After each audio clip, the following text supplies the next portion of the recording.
Then I'm going to put it on Facebook.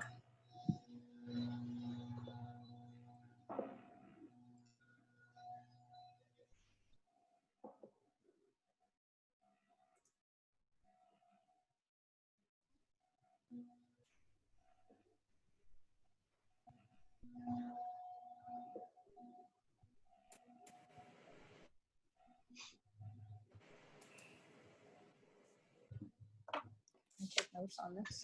I have Lawrence Marshall and Christina Sicione in the waiting room.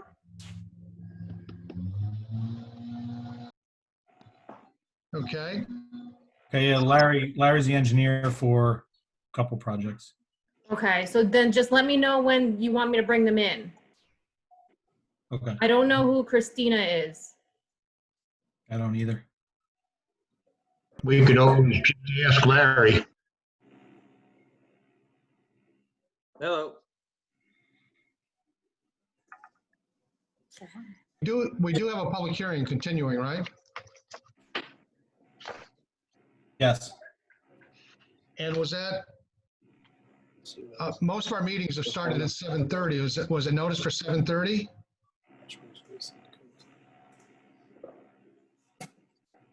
I believe, I don't want to, I think the notice was for 6. It was Yeah, for the- 6. Stan, it was for 6. Okay. So let's start with the public hearing continuation. Hold on, I'm not on Facebook yet. Sorry. Okay. Unless you're talking. That's why I turned the dehumidifier off. So be quiet. To just keep tapping.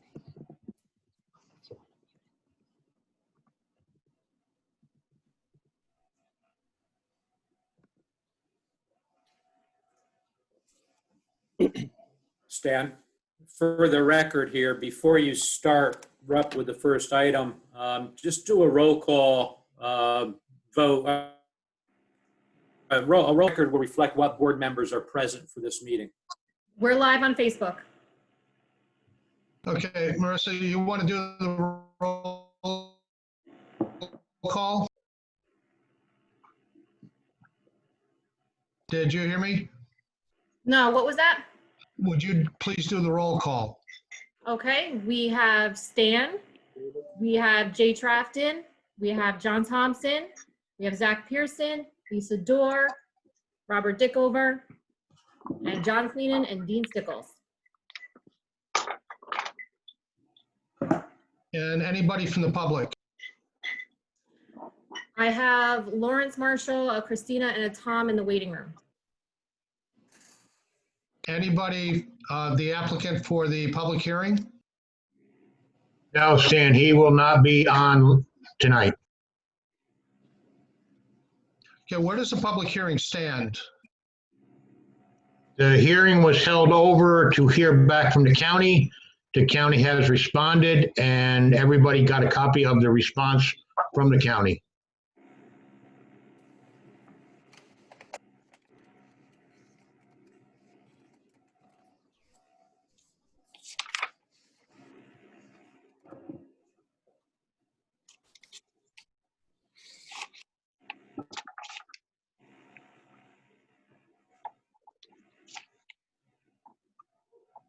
John, could you send the frame shed? And that's just a shed that's going to be relocated? That's correct. There's an existing shed on the property that the proposed property line goes down the center of. So we had previously asked them just to put on the map where they were relocating it to, or if they were getting rid of it. Okay, so that's already been taken care of. Anything from the board members? Any questions? I mean, there's nobody asked questions of. Any concerns? No, I don't have any questions. Robert, are we okay? Right, so this was a continuation of a public hearing that was opened back on February 24th. The meeting was continued to that time for us to receive the 239 referral letter from the county. That letter has been received. It's dated February 20th, and it recommends it's a local determination. They made one non-binding recommendation that the shed, which is to be relocated, actually be shown on the map to ensure that it's on one lot versus the other. And also that, for my opinion, it should show that it meets all of the applicable setbacks. I don't know, John, if we've joined the relocation or not. If we did, I don't think I've seen it. If not, we could make kind of a resolution on this matter. Correct. No, there hasn't been a revised map showing the relocation yet. So This is a non-binding recommendation, so you don't have to do it, but if the board thinks it's advisable, it should be a condition. I would think it should be a condition. I agree with that, Stan. I think that shed needs to be moved on whatever property they want it on. Get it off the line. Thanks, Lynn's phone.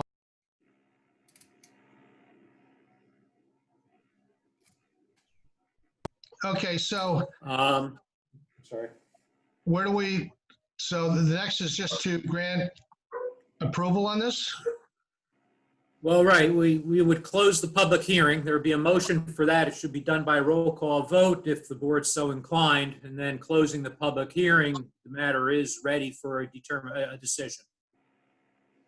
Okay, since there's nobody from the public here to ask any questions or have an opinion or share an opinion, Marissa, could you take, I'd like a motion to close the public hearing. I'll make that motion. Okay, can I have a second? Second. Marissa, can you take the roll call? Sure. Lisa?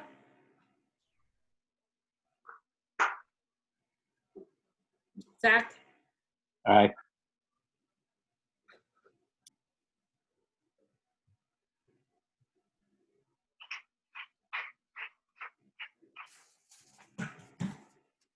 Jason? Aye. Seconded, yeah. John? Yes. And myself, yes. Mr. Chairman, would you like me to state the terms of a proposed I think that would be, resolution subdivision? that would be good. All right. A resolution of subdivision approval for Walden Baptist Church for a two-lot subdivision in the nature of a lot line change. The decision would state the nature of the application, the property involved, the zoning district, and describe the project, as well as the plans that have been submitted. This application was filed with the board on October 21st, 2019. This board established its lead agency status on January 27, 2020. At that time, determined it to be a type 2 action, and therefore no further environmental review was required. A 239 referral was made, and a letter was received from the county on dated February 20, recommending the matter for a local determination, together with a non-binding recommendation that the shed, which is currently shown on the plans as to be relocated, actually be shown in its proposed location, or if it's not going to be relocated, that the note be changed to shed to be removed. After reciting the usual findings and a resolution of approval, there would be a number of general conditions. First of which being that the applicants to submit all necessary copies of the Mylars. The approval is conditioned upon all fees being paid. Be signed until proof satisfactory to the chair has been presenting, showing that the conditions have been satisfied. It would expire 6 months from the date set forth at the end of this resolution, unless requested. The specific conditions are 3. The first one is that the applicant should prepare and submit in a form satisfactory to planning board attorney legal descriptions and new deeds to be recorded for the two lots affected by the lot line change. And the deeds are to be recorded simultaneously in map, and proof of said filing to be submitted to the building department contemporaneous with the proof of filing of the subdivision map. The planning board is cognizant of the requirement for future parks. However, because no new building lots are being created by this subdivision, the board determines that no parkland fees are required. And lastly, that the shed to be, that is shown to be removed or relocated shall be shown with its new location, or if it's going to be removed completely, the note amended to reflect that. That would be a resolution. If the board members are satisfied with it, one of you could call for a second and call the question. I'd like to have a motion that we accept the resolution as recited by council. Motion. Have a second? I'll second it. Okay, Marissa, can you do the roll call, please? Sure. Lisa? Aye. Jason Trafton? Aye. John Thompson? Yes. Zach Pearson? Aye. And Stan? Yes.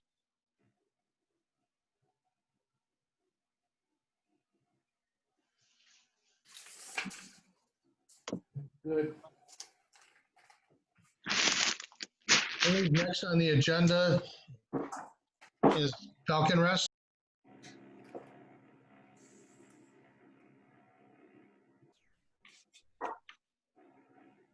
Stan, you muted yourself again. We didn't hear which matter you were calling.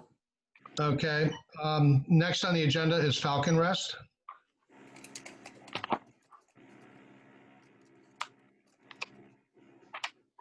Did everybody hear that? Yeah, I heard you, Stan. You're good. Falcon.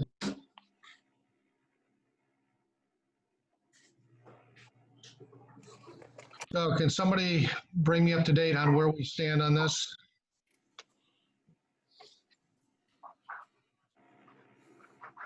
If you'd like, Stan, I can do that.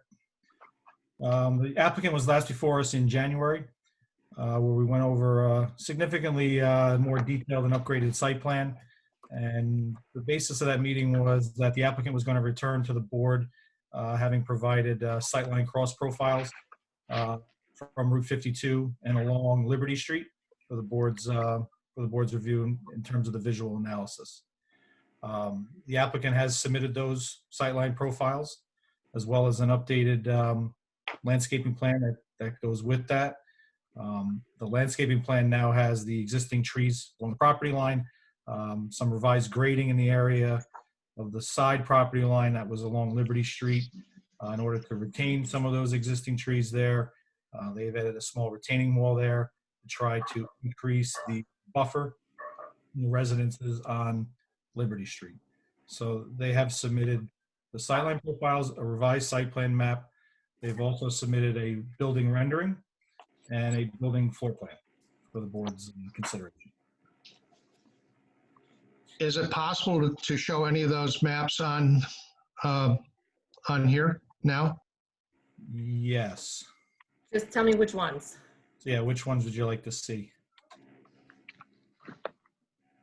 I'd like to see the view from Route 52 Okay. to see how the berm or however that was done. Okay, so Marissa, if you could, it's the one labeled Falcon's Rest. It's the sightline profile PDF. Site profile? Yep, it should say sightline profile. It'll say, yeah, Falcon's Rest site profile. Okay. I'm sorry to interrupt, but the applicant, Don, is waiting in the waiting room. He was hoping to be able to be let in. He's on his wife's computer. I think it's Christine. Christina, Yeah. you want me to allow her in?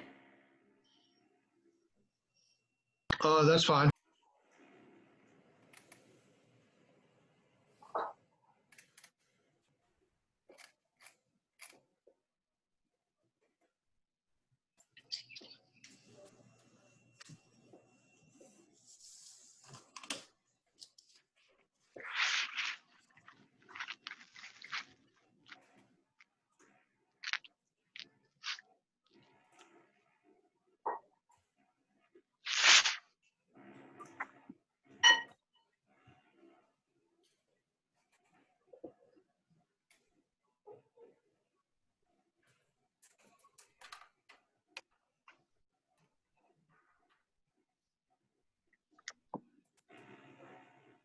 This is the sight line profiles that were completed.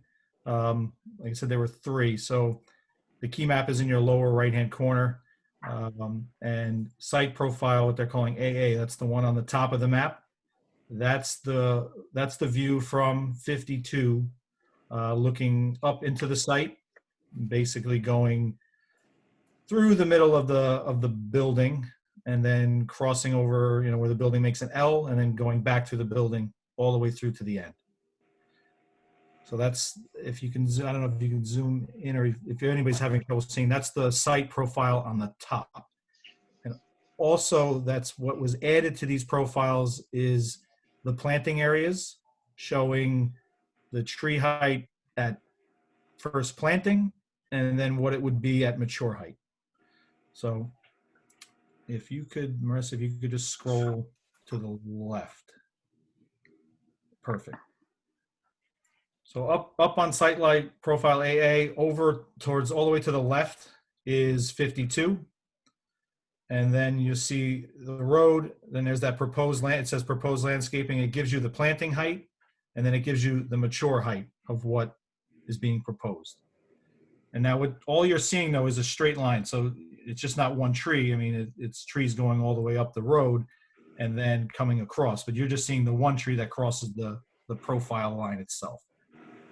So this should give you hopefully some idea of what you're looking at in terms of height as compared to the vegetation that's proposed to be planted.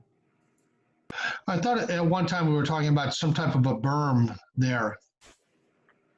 There is a slight berm there, but there's also stormwater management facilities there. So it's very tight to make a taller berm along 52 there.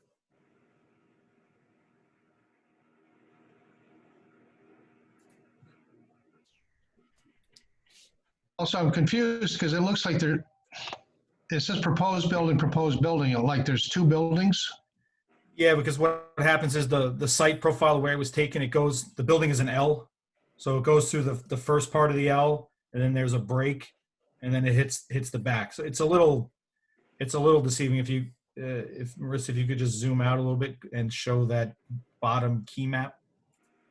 So if you look at the key map here on the bottom and you follow the dark boulder lines, Right. that will show you the path that you're seeing. Okay, got it. Stan, this profile begins at the center of the center of Route 52, and then goes right through the proposed entrance, which obviously we're not taking advantage of some of the berming that's on the sides where the stormwater management facilities are. We're actually taking, because this sight line, this location was specifically mentioned at one of the planning board meetings, that you wanted to see it from 52, from the entrance up at the building.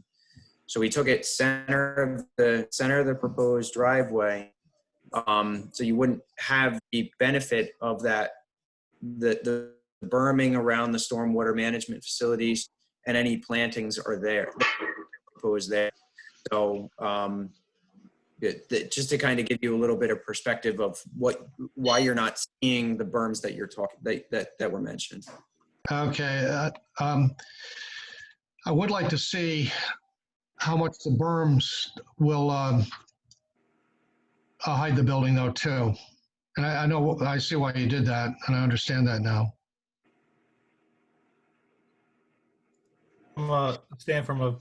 Larry, I don't want to cut you off, but from a perspective of the berms, the distance from 52 towards the building is a pretty long. It's a pretty good distance. So the berm on 52 will help, but because of the distance and the elevation, you probably won't see the building, regardless if the berm is there or not. You get that first row of planting. So even if it's a slight berm, 4 or 6 feet high, it doesn't have to be a huge berm in order to block your sight line from 52 because of the distance and the elevation. As well as there's that second planting row up just before the building access drive around. So that's the second one. So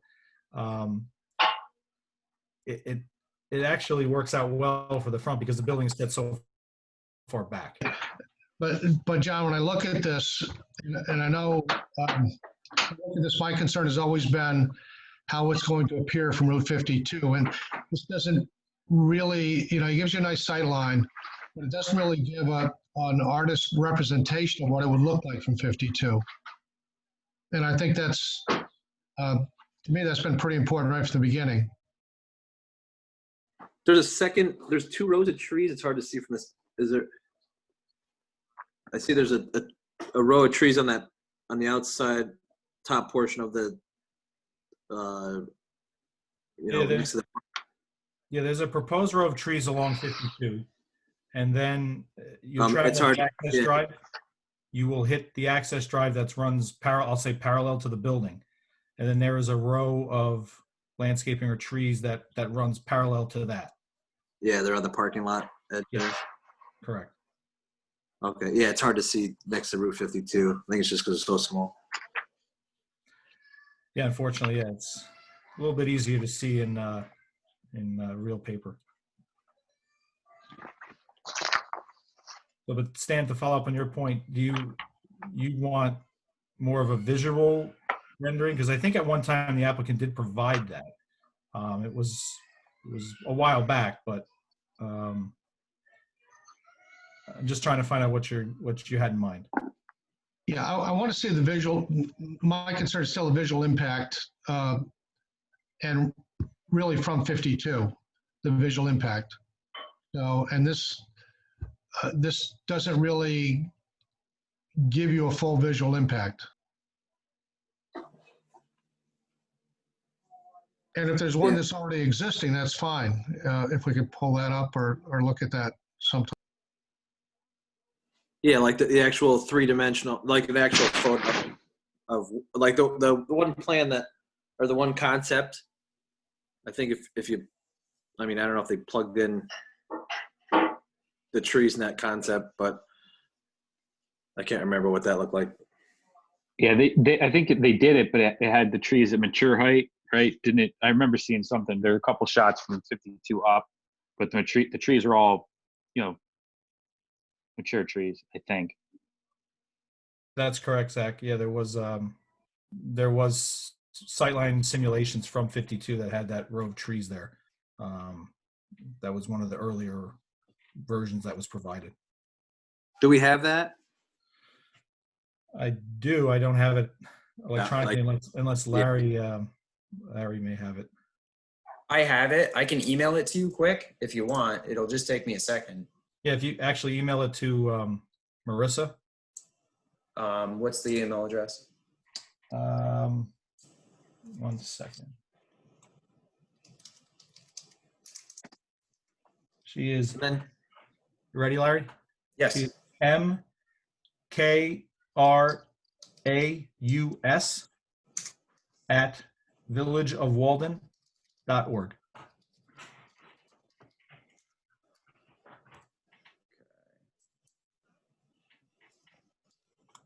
Hey, Larry, you said that's with the showing mature trees? Yes. Okay, I think Not worst case would be when they're initially planted. I would think that would be the worst impact. Why is it an impact that's bad? I'm not understanding. Trees grow, and I think, Stan, if you'd asked me for that in the beginning, I would have given it to you. And this is the third set of renderings I've delivered, and I'm not understanding why we're trying to hide a beautiful building in a village. Because it's a very tall building in a very high hill in an area, and the visual impact from the beginning has been a concern. But it doesn't exceed the building standards for the village. That's what I mean, the buildings doesn't have a garage because I couldn't go any higher. So I kept the building construction to meet the building standard code, to meet the code. So it's the same height as the buildings across the street and the buildings on the neighboring street. And I'm not understanding why we're trying to hide a beautiful building. And I understand if you don't like it, but I'm planting whatever trees you want, as big as I could plant them. And this is semantics. If you don't want the project, Stan, say I don't want it, and then we could go in a different direction. But I can't keep doing this. I never said I didn't want it. I never said I didn't want it. Well, it sounds that way. I'm sorry. You know it's been a concern from the beginning. Yeah, but it's 1 second or 2 seconds when you're driving Route 52. Right now, it's a garbage dump. Literally, a garbage dump in the middle of the village that kids ride their motorcycles in. I'm not understanding. I have people living in their living rooms because they can't walk upstairs, and you're asking me to go supply you another rendering and another 2 months of crap for this job. And I just don't understand why we're doing this. Like, either you want it or you don't want it. I've accommodated you. You asked me for balloon tests. I gave them to you. You asked me for different renderings. The balloon test really, and we discussed that after you did the test, really showed nothing. Well, because there's trees everywhere. The whole place is encompassed by mature trees. And you're cutting a lot of them down too. No, we're not. We're not. We've established that before this meeting went off before Corona. There isn't a lot of trees that are coming down. And Zach was there. Zach realizes that, and that's why we moved all the walls forward and we redesigned the thing to accommodate for you for that. And that's why we're leaving so many natural trees. There's not a lot of trees on the site. I think we've demonstrated through the site plan and the location of all the trees around the perimeter of the site that Lou, while we are taking down trees to accommodate the building and construction, the perimeter trees on certain, without a doubt, along the Liberty Street side of the project, a majority of those are remaining. And Lou is voluntarily, or elected to put in a retaining wall to save even more of those trees and maintain that buffer area. As far as the renderings are concerned, we have had them. There was some comments on them, previously. They do show of beyond planting height. They're certainly taller than planting height, but they're not full mature height. The trees up near the building appear to be about 30 feet tall. That is not full mature height of those trees that are being planted there. And then the trees along here. Thank you, Marissa. This is near, obviously, sightline profile A, which we provided, is really more at the entrance. So basically right behind where that car is parked. So the first picture that you saw was fairly consistent with what you had with sightline profile A. This is obviously further down towards the street, towards the corner of the property. One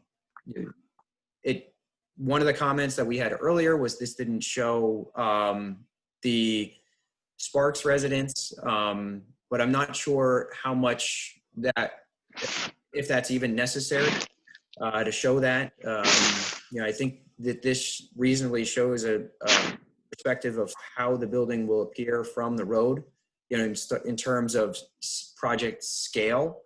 There are certainly, you can pick apart things like the lack of the Sparks residence and mature height of trees, but even beyond that, you can see the building behind this, behind the plantings. And from the view of the road, the building is not as substantial, certainly as it would appear if the building was another 150, 200 feet closer to the road. Right. Now this rendering too does not show, I believe you added a berm to this too, right? At the right. No, there was no berm added to it. So well, the stormwater shows up. I mean, that'd be looking over the stormwater basin. So there's a little bit of a berm there, right? Mm-hmm. Yeah, that's one of the things that is actually is inaccurate with the rendering, because the berm, my interpretation of looking at this this rendering is that the berm should actually be shown a little bit higher.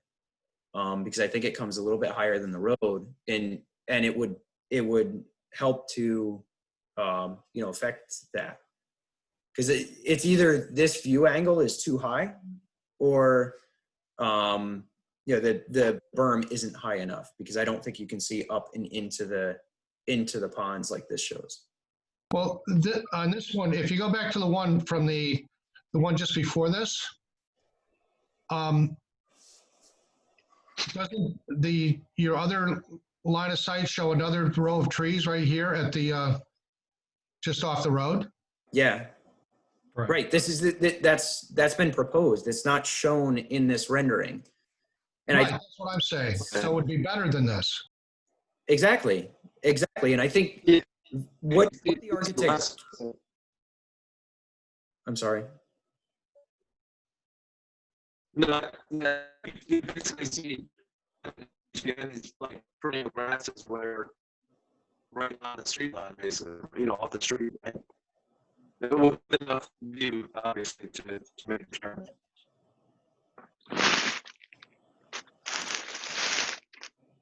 Yeah, this rendering was an earlier version, and what this rendering doesn't show, yeah, there is a slight berm from that curb. It's probably about a 4 or 5 foot rise up.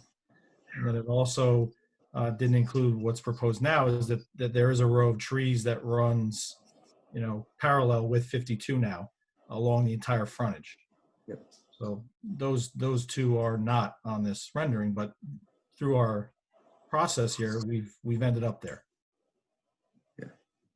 I think this conservatively, I mean, other than the physical height of the trees that are shown, because these are more mature trees than are proposed to be planted. I think this conservatively shows what the viewer would see, but because we've added, or through the process of designing the stormwater, we've incorporated the berm along the front edge, and then added the row of trees along North Montgomery Street to further buffer any views that you would have of the building. Again, I mean, I think it's what I take from this more than anything is the perspective of the scale of the building. And when you're riding along, if those trees are 4 feet high and you look to the right, you can't see beyond the trees. You'd have to get out of your car and stand up and look over the top of the trees to see the building. I agree with you, but that's not what this shows. And that's all I was trying to get to. I think Stan, you're accurate in that this doesn't show the trees. And Zach, you had noted earlier that these are mature height trees. They're not full mature height, but they are more mature than what we're proposing to plant. So.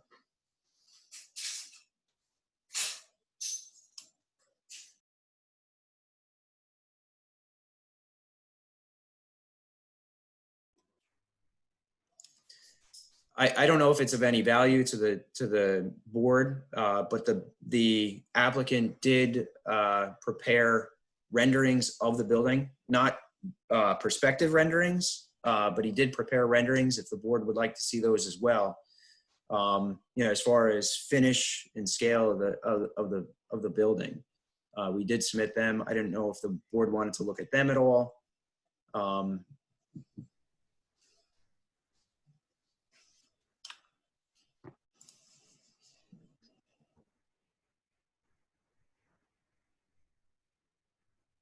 Can we go back to the very first drawing you pulled up, the actual site plan, landscaping plan?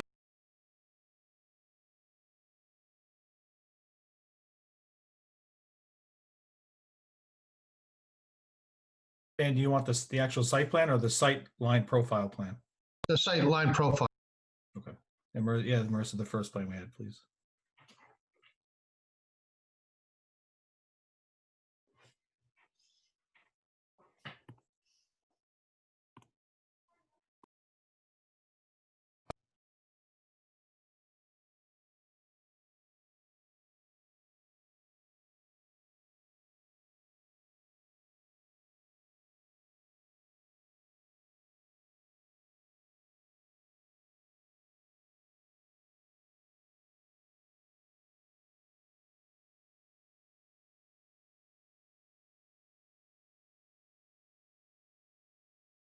Ask if, Can anybody hear me? I think we're frozen.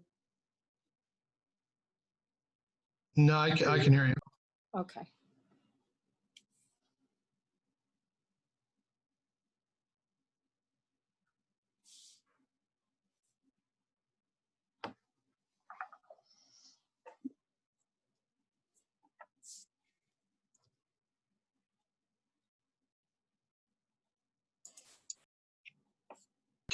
Can you blow up the actual plan? Marissa, would you mind pulling up the site plan? I think that would be helpful. I think that's what Stan's looking for.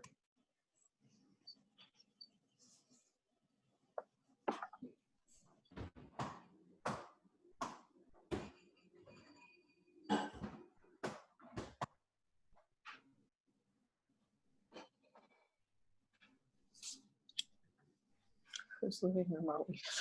Marissa's.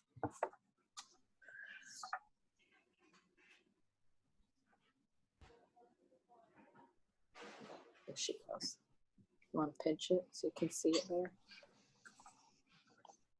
No, it looks familiar.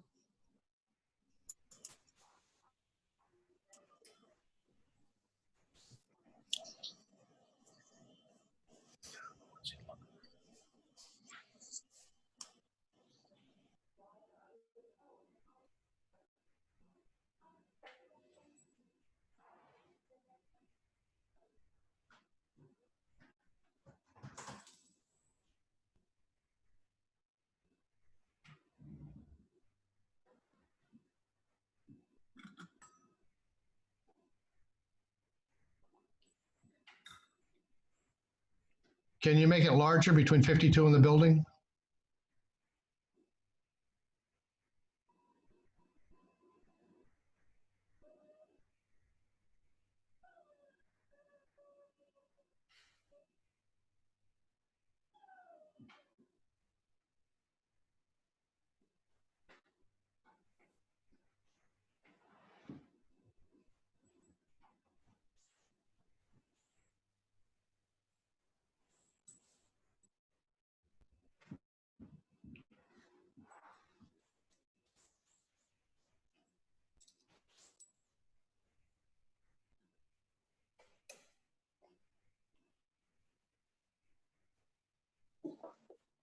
You're done.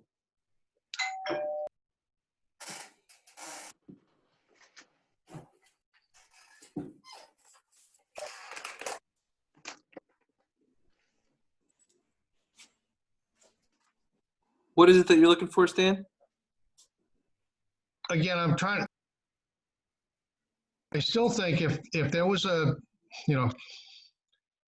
3 or 4 foot berm with those trees towards the road, it would probably screen the property very well. Yeah, wasn't that on the new plans? Wasn't there a second row? It looked like the second row was quite a ways away. Right there. Yeah, if you could, Marissa, if you could go to the landscaping plan, which I think is sheet.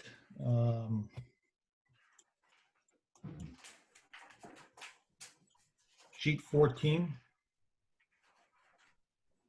I hate to cut in, but Marissa, Jay is trying to get into the meeting. Has he asked to be part of it?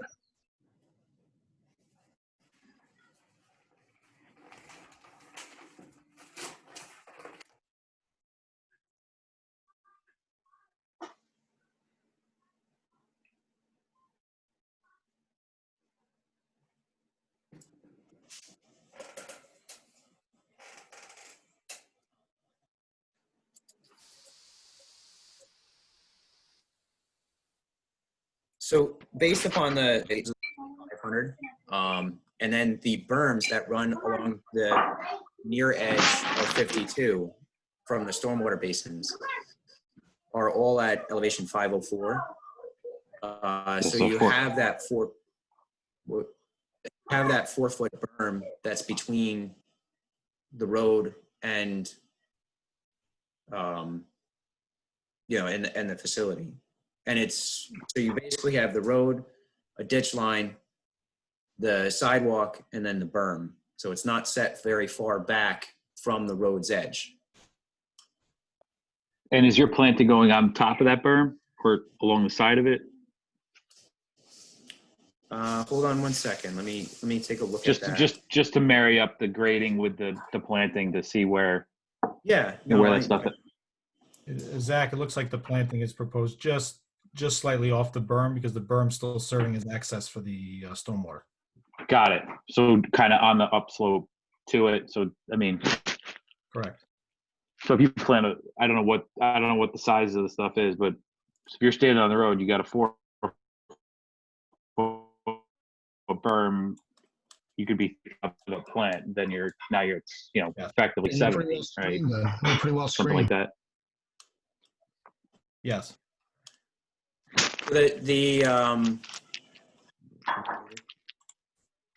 So the plantings on the side of the road, or on the side along the road's edge, are red oaks and red maples. Basically, we put two of them together, or two of them spaced apart, and then switch over to the other species. We specify 1.5 to 2 inch caliper for both, and they're planted basically right between the top of the berm and the sidewalk is where they're proposed to be planted. Yeah, and so those, I mean, those are really going to be more of the head of it is going to be the actual cover, so they're going to be a few feet, 3 foot off the ground. It's going to be more of the trunk and then the actual canopy, so it's not like an evergreen, where it's going to, I mean, it's not going to point to, right. It's not going to be a triangle. Where it's a deciduous tree versus a evergreen. Yeah. And we're proposing it. We're not proposing it on top of the berm. We're proposing it down a little bit, which actually is beneficial to screening the building because you're taking that, Jason, as you mentioned, you're taking that bare trunk before the deciduous top, and actually pushing that down a little bit. The deciduous top is screening the building a little bit more. Right. And then you also have that row of evergreens at the top before you hit the drop. Yeah, absolutely. We're putting the evergreens up right on the edge of the parking area, on the roadside edge of the parking area, to further screen that building. And obviously, those are going to do a much better job early on of screening the low growth, the lower areas. So your parking in the low section of the building. But as they grow up, they'll screen some of the top of the building as well. Yeah, just make sure those are. I would say make sure those are a decent amount off the parking lot, because anytime you see evergreens off a parking lot with the salt and wind damage, it seems like they get beat up if they're too close to the parking lot. Yep. But yeah, I didn't see that one rendering that we just saw, the conceptual plan without the line of and the berm. I don't think I'd seen that one. That one looks good.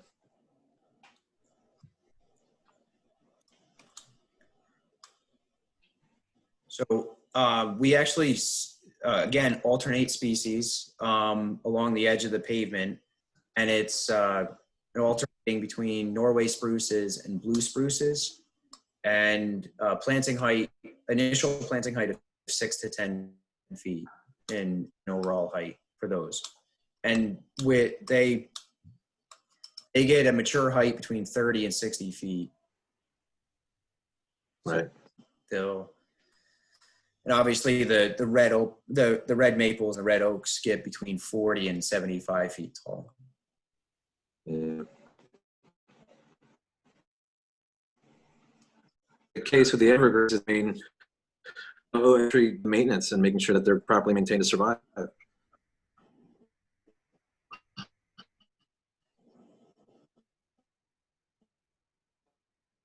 Because I mean, probably good 6 to 8 foot evergreens, but they got really beat up.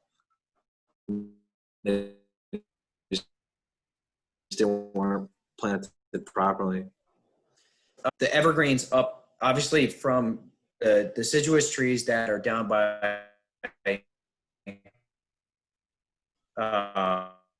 52 are set behind the sidewalk. So, and then the evergreens up near the building, they're set behind the curb line. Probably about, I don't have a scale, so Yeah. probably about 10, 15 feet off the curb line. Yeah, which is fine.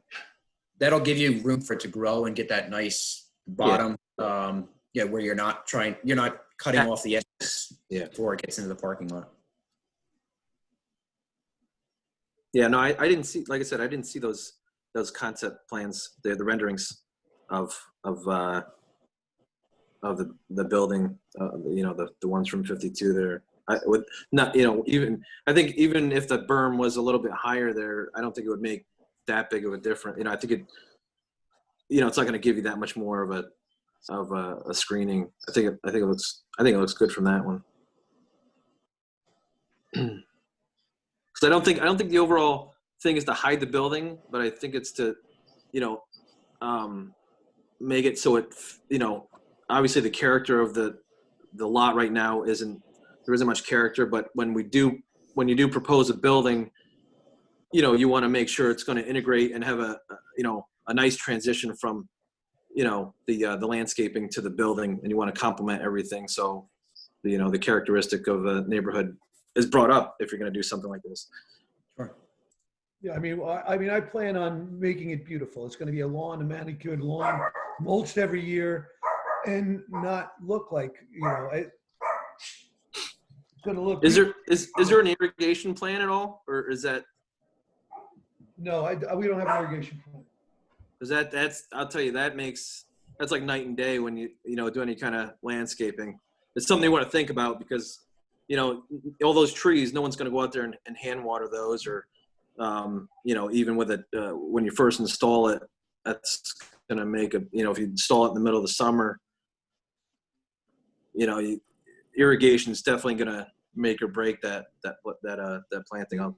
Yeah, I plan on keeping it all alive. We have water down at the bottom. We could run some irrigation to it. I wanted the place to look like beautiful. So, I've done other jobs in Montgomery and Walden, and we've taken care of the trees until they've grown, and they've all grown into beautiful trees. I've done several developments. Now, this property, like I said, it's going to be retained, and we wanted to, in order to keep it full, you have to keep it beautiful. So what you see now is a kind of a rundown looking lot that has no character. It's overgrown, unkept. And then you're going to have a beautiful. It's going to be such an improvement, and that's why. And I don't mean to get excited, but I just don't. It's going to be beautiful. It's going to be such an improvement to that section of the road. Well, I think our point has been scale a lot of the time, right? You're driving up, regardless, it's a big building amongst a bunch of residential houses. We're just looking to mitigate that, 30-foot fill section plus a 35-foot building on top, 65 feet. That's kind of what we've been consistently talking about the entire time. And I think, some of the plantings you're doing, the fact that you have berms out front because you have stormwater basins there. It seems like you're going the right direction. We saved a bunch of trees along Liberty Street based on the site walk. That's also very helpful, right? You keep as much mature trees between you and your neighbors as possible. That's kind of been our point the entire time. It's not that the building's not going to be nice. It's that the building is big, right? So you have a big building amongst a lot of just smaller houses. Right. But how can we mitigate that? Well, again, it's kind of sunken. It's kind of sunk in that hole. If you look to the right, if you're going up 52, you look to the right, you have an apartment complex. It's not unsightly. And then if you look up, bottom line is when we have a berm and we have trees, you're not even going to really, if you're driving along, there's no sidewalk there other than with the sidewalk I'm proposing. And I don't think, I don't know how many people walk down that section of the road without any sidewalk. But if you're driving down there, if at 30 miles an hour, it's 2.5 seconds, you're past the site. And at that point, the only people that are going to see it is if you got to basically stop and get out of the car and look up the hill. You know, I mean, and again, I'm just, you know, it's a nice project. I think it's going to be good for the community. It's going to be a pretty site, and I'm just, you know, I'm trying to accommodate everybody as best I can. So I'm not against anything. I just want, you know, you guys gave me direction. I've tried to accommodate everybody, and I want to make everybody as happy as I can. But there's a certain point that you can't do more. That's because that's what it is. We, you know, we have berms, we got trees, we plant, and whatever trees you want. It's not like I'm going, okay, I want these trees. What grows the best? What's going to look the best? What's going to be the best for everything? Aesthetics, you know, for longevity, for cover. I mean, I think the building's going to look beautiful. However, we want to cover it, so I want to put whatever you want that's going to cover it. You know, and that's how I've been all along. I just, you know, if you give me the direction, I just want to move forward.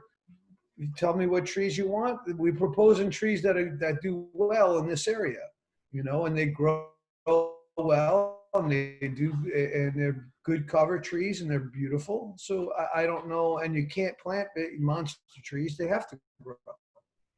You know, so I will take, you know, we'll put some irrigation to them if we need be to keep them alive, because I don't want to be replanting them, and I don't want it to look like, you know, dead trees all over the place either. Yeah, irrigation, I think, is really going to be key. Because think about it, there's, I don't know how many trees are on the plan, 100 or maybe probably more, right? You know, you think about how long you water one tree, and then you've got shrubs and you got lawn and every of it. If you want it to look a certain way, you know, if you go up to the corner of Scott's Corner, Walden Savings Bank, and their plantings, the only way to get those plants to look that.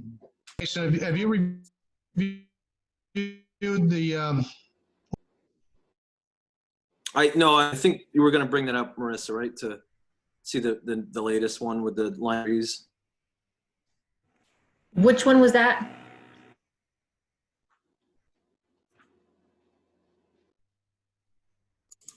The One that you had up, That's page 14. sheet 14 of the site plan, the large file. Put that up already.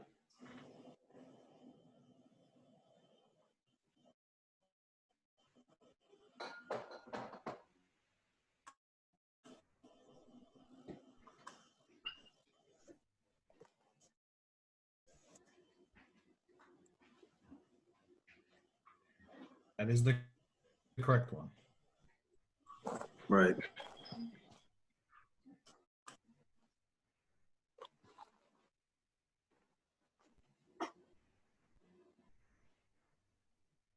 Marissa, just zoom in a little bit. Is there a particular location you want to start with, Jason? Or- Yeah, to where? Actually, can you zoom in on the site planting table? I just wanted to take a look at something. Lower left-hand corner.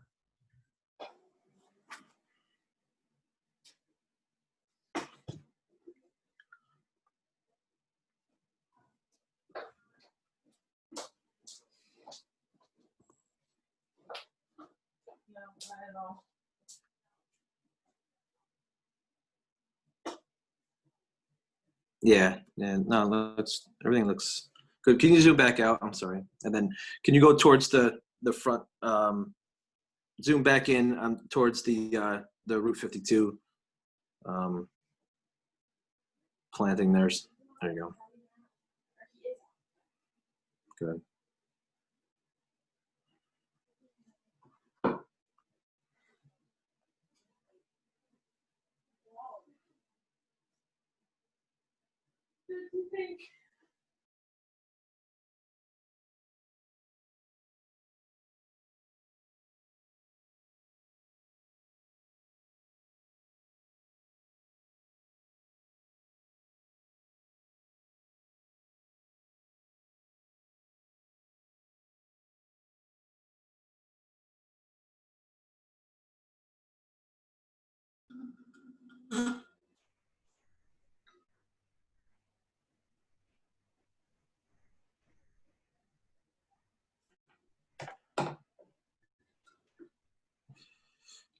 Now, I know I'd already asked you guys, next to the building, are those gonna be contained beds, or what? Are those gonna be, is there grass in there, or are those just all beds in the island lots next to the building? They're beds. They are all beds. Yeah.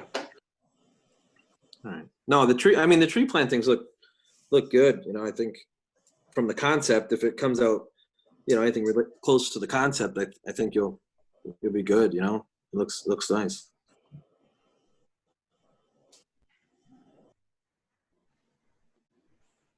Is this the latest landscaping plan? Yes, it is.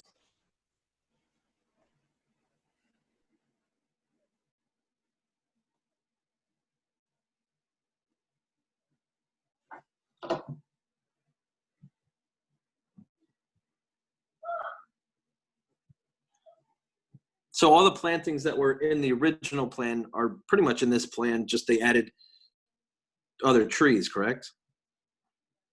The landscaping?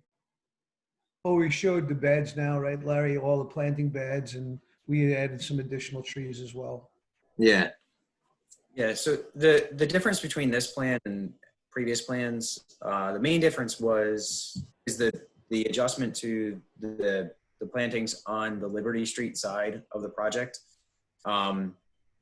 Because of the incorporation of the small retaining wall, the reduction of grading towards the property line, we took and put the proposed trees right at the point where grade meets existing grade. So we put it right before that bench drops down. So we adjusted them in to accommodate that, so that we maintained the existing vegetation that was there, the large trees that we went out to the site and saw and located, and then supplemented that with the row of pine trees. That's on the Liberty Street side, you were saying? Yes. Yeah. But the other side, the remaining plantings have basically maintained or stayed the same for a while. You know, we've provided the street tree look, kind of the streetscape along 52 with the street trees every 40 feet, and then continued that up right up the driveway. And then really it's not until you get up to the site where you're going to turn left or right, or really only right, sorry. When you turn right to the facility, that those pine trees basically ring that property. Right. Will the trees on the corner block the view of any cars coming in and out? No, they're set back. They're set back behind the curb line, to make, Okay. or behind the sidewalk line, so that we have plenty line of sight. Okay.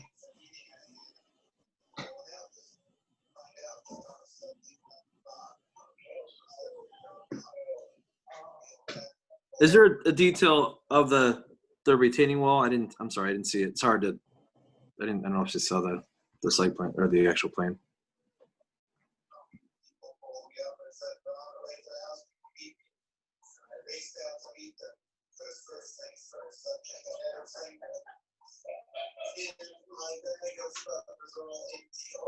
Hello? Yeah, I'm sorry. Just give me a moment. Let me find out what sheet that's on. Yeah, sorry.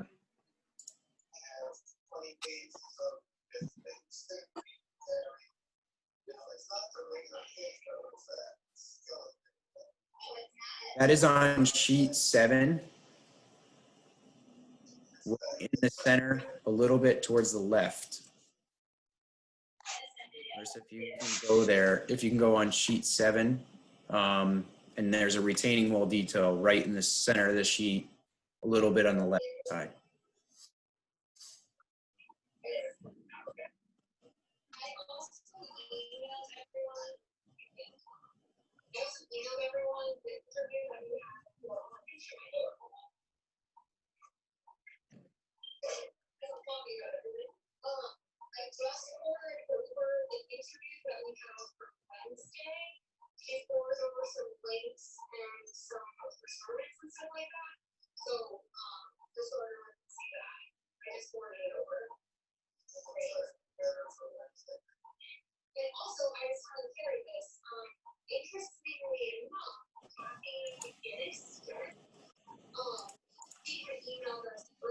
Jason, are you able to see it?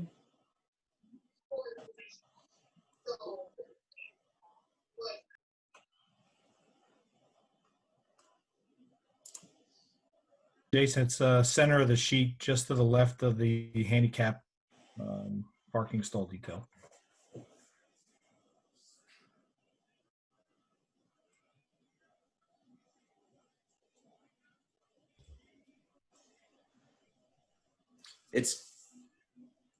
It's basically a 2-block retaining wall.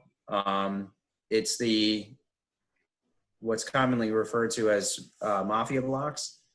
They're the large 2 by 2 by 4 foot blocks. They do have a decorative face on them. And then they'll be basically embedded into the soil 6 inches, I think is the specification. So there's a 3.5 foot exposure of the rock of the wall. Is that the one that's got a beveled face to it? It's set back. No, it's a flat face, but it's each. But like chamfered edges, is that the one that you're talking about, or? It has a textured stone, kind of it looks like a like gravel, almost like a chiseled stone. Not the gravel one, but it's kind of looks like. Yeah, it looks like a big block of like light stone. Right? Yes. Yes. Yeah, it's got almost like a chamfered edge. Yeah. Yeah. It's not the one that has like the round river stone. It's not that one. Right. It looks like one big block, but it's got a softened edge. Yep. Yeah.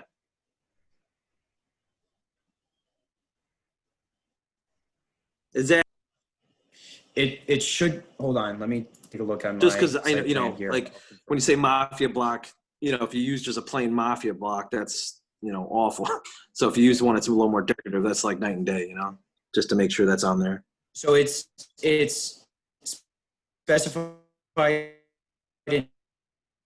in note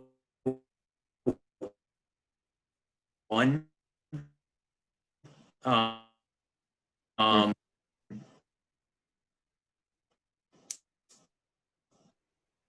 It's we actually specify the block that's manufactured, decorative, finished. Yeah. Yeah. Okay. Good. Yeah, I was curious. I didn't know if it was like an actual segmented wall, like a unilock. Yeah, this is the unilocks. Obviously much smaller in size. They would end up. This minimizes the amount of excavation behind the wall that's necessary to install the wall. Those smaller blocks require geogrids every 2 to 3 courses. Right. And because of the size of the block, you're relying almost solely upon the geogrid for the retention qualities. This obviously has some weight to it and some size, so it installs quickly. With the installation of this is a lot. If you don't install a unilock wall, if you install it improperly, you'll definitely have an issue. But these are a little easier to install. Yes. A lot less maintenance as well. To keep them up, they don't fall down. Yeah, they don't push, they don't heave quite as easy. As long as there's a good foundation below them and the drainage layer behind them, it's very hard to for a 2-block mafia block wall to push. Yeah, I mean it's not with the smaller walls you have to really compact everything as you're going up, and it's a lot more labor intensive. Yeah. No, the regular mafia blocks look awful, but these, if they're going to have that that texture to it, I think those would be fine.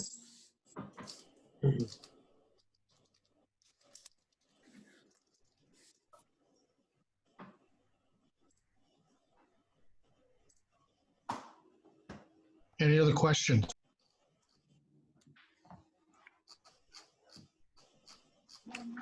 Yeah, I had a question. Have you guys, I know we referred you to the zoning board having to do with the existing, what is it, the existing garage that's within the side yard setback. Yes, Has there been any update on that? we are scheduled for the meeting next week to be on the ZBA agenda. And like I said, if in the event that they don't grant the variance, I will demolish the garage and we'll build another one that meets the current setback requirements. Thanks. And the Sparks residents, you're still in contract on that?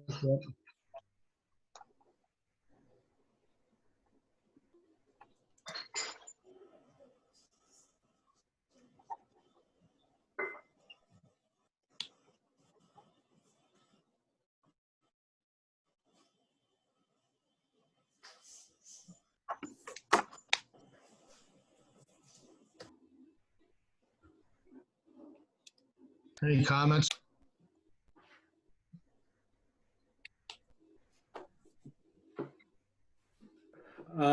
Larry, it's Rob. As you know, this project requires a zone change from the village board. And the number of units you're requesting depends on certain amenities being provided. Yes.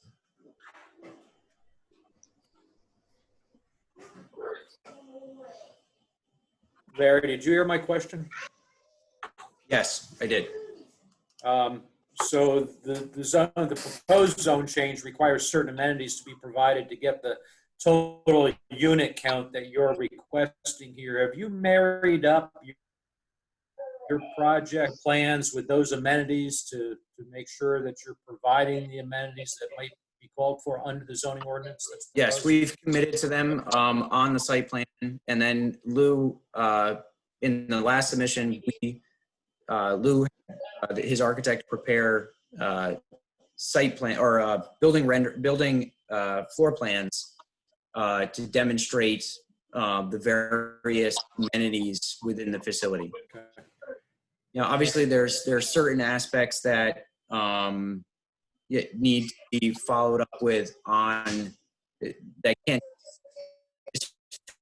physically be shown on.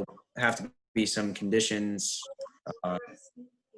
set forth, to make sure that those are followed. Like there's easy things that are shown on the floor plans, like self-service laundry, recreation room, exercise room, library, things like 24-hour security. That's going to have to be,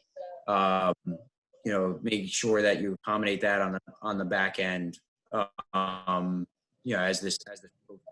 I'm not sure how you enforce that. I've actually turned it over where each unit is going to have their own washer and dryer in the units themselves. So there's not going to be a community laundry facility. Each unit is supplied with its own washer and dryer. And we're going to have on-site management, and we have a library, we have a fitness center, we have a community center with a kitchen, we have a walking trail, and we actually exceed the amenities required for the proposed zone change in our site, in our floor plan, and within the building. Because we're putting sidewalks in. There's numerous requirements that we're responsible to do, and we exceed what we're required with what we've proposed. Right. John, when we get to the consideration of a resolution on this, we're going to need to know what those amenities are that are not shown on the site plan, and give some consideration as to how we make sure that's annually provided so that the applicant doesn't run afoul of the unit count. Well, we've actually meet all of the requirements that are on the site plan. This 24-hour security isn't one of the requirements for the zone, for the additional units. All the amenities that are required to do proposed zone, to change the zone count, all of those are on the plan. And the 24-hour security isn't one of them, so that's not something you have to follow up with. We need on-site management is one of them. We have a library, fitness center, community room with a bathroom, the laundry facility, on-site maintenance. So all of those things and the sidewalks that are required to meet the street at the end, all of those are provided on the site plan that Larry provided and are provided in the building floor plan. So we meet all of those requirements with the drawings that we submitted.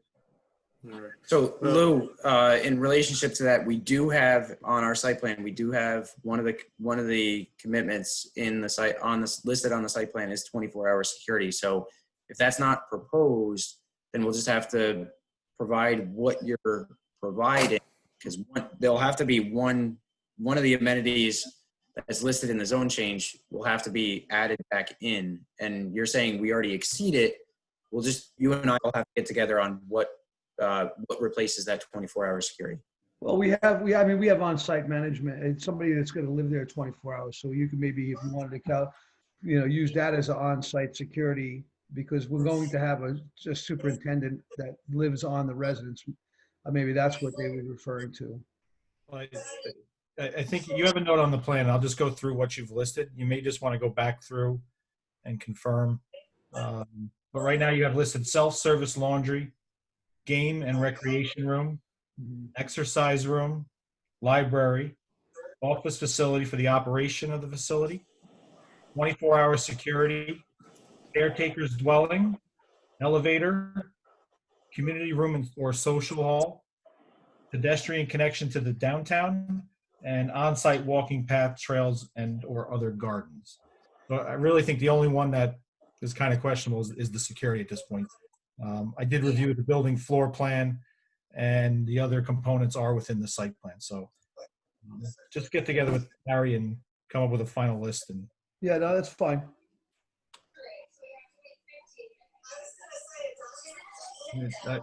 I don't know who's not on mute.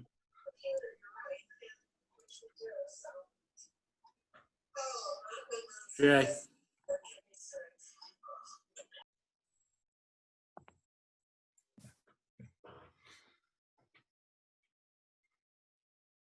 So Robert, what's the next step? You still need to make an environmental determination on this project. I think up until this evening, the board's main concern has been the visual impact. The question now is whether or not you think that the project, as it's designed, would not have a large negative or adverse environmental impact. If you think there's a possibility for that, we still need to either pause deck this or not. John, I think perhaps in your last, you were of the opinion now that the project is designed appropriately, that we can issue a neg deck, or are you not there yet? I think everything that we need is provided. I think the last piece was this visual. We have water, sewer, drainage, traffic flow, grading. So we have all the components. This last piece was just if the board was comfortable with that visual analysis. I also think you have a comment about the DOT commenting back still on the entranceway.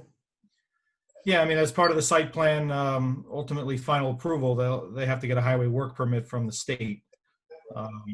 And that review would be conditioned upon any approvals that we would have to grant.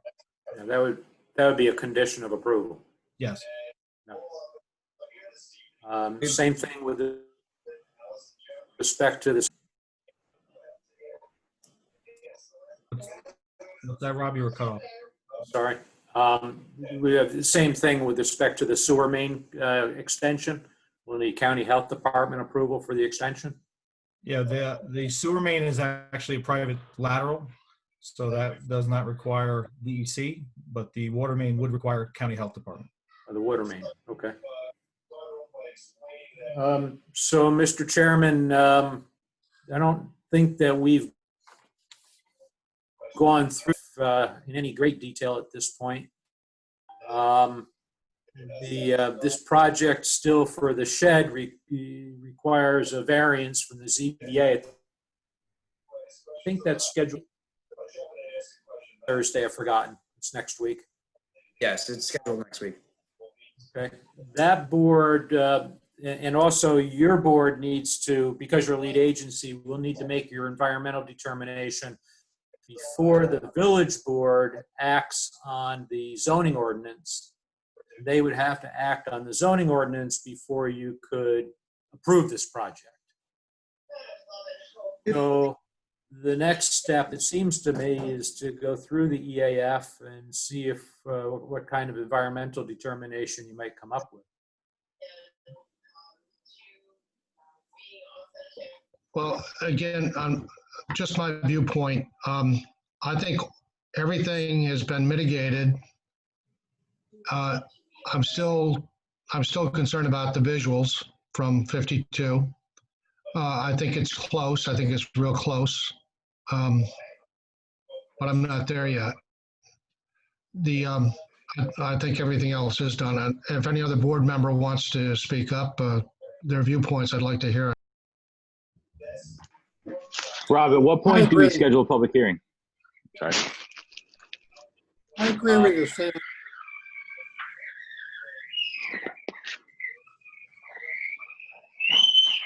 Zach, in response to your question, it's Rob. The environmental determination should be made hearing the schedule. Yeah, I mean, at this point, we've kind of, not that we've exhausted it, but we've made our comments known. I mean, I'd like to see what the public has to say. I mean, they're the ones that live all around it.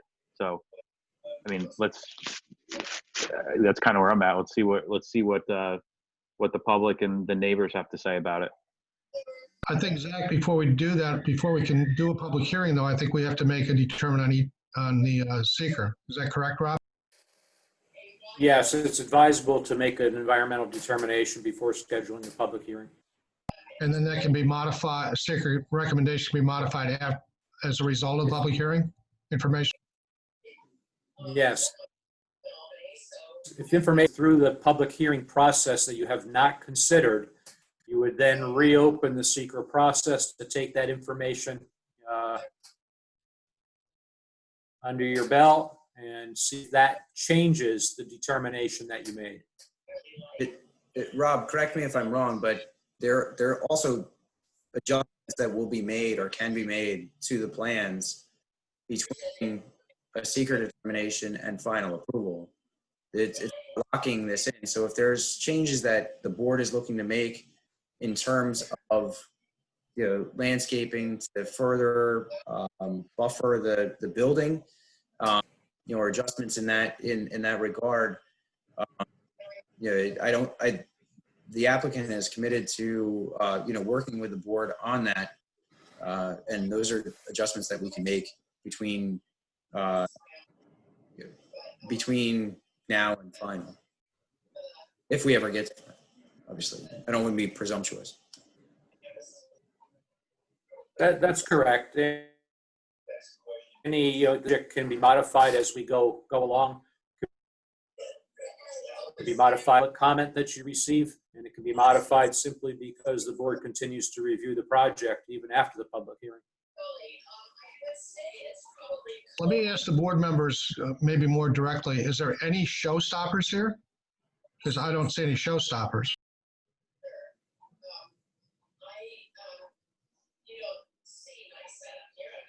I don't have any. What was that, Jeff? No, you were just, what were you saying, Stan? That you just don't, there's nothing that anyone sees that's a huge conflict? Is that what you're saying? Yeah, if there's anything that you don't think could be mitigated. Right. I don't. It's looking good to me. Well, Lisa, I said it's looking good to me so far, what we have.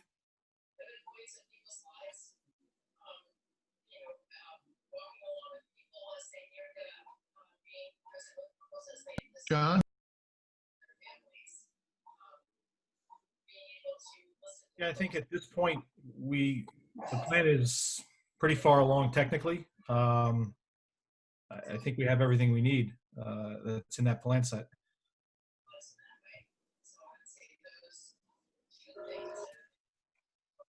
I'm okay with everything, Stan.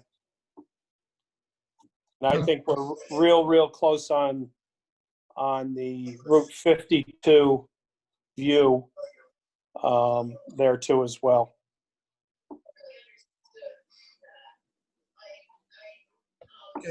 Robert, you said the zoning board of appeals is taking this up with the shed on the garage this next week or next? Wednesday night. Next week. Next week, Stan. Okay. And Stan, and again, if they say they don't want it and they don't grant me that variance, I will demolish the building on the site plan. We could put a note on the plan that I will demolish the building and build another garage that meets the current zoning. Because I don't want that to hold up in any, if we could move this along, that's not an issue for me. I'm not in love with the garage anyway. Okay. Robert, do you think it's premature to do a secret declaration now?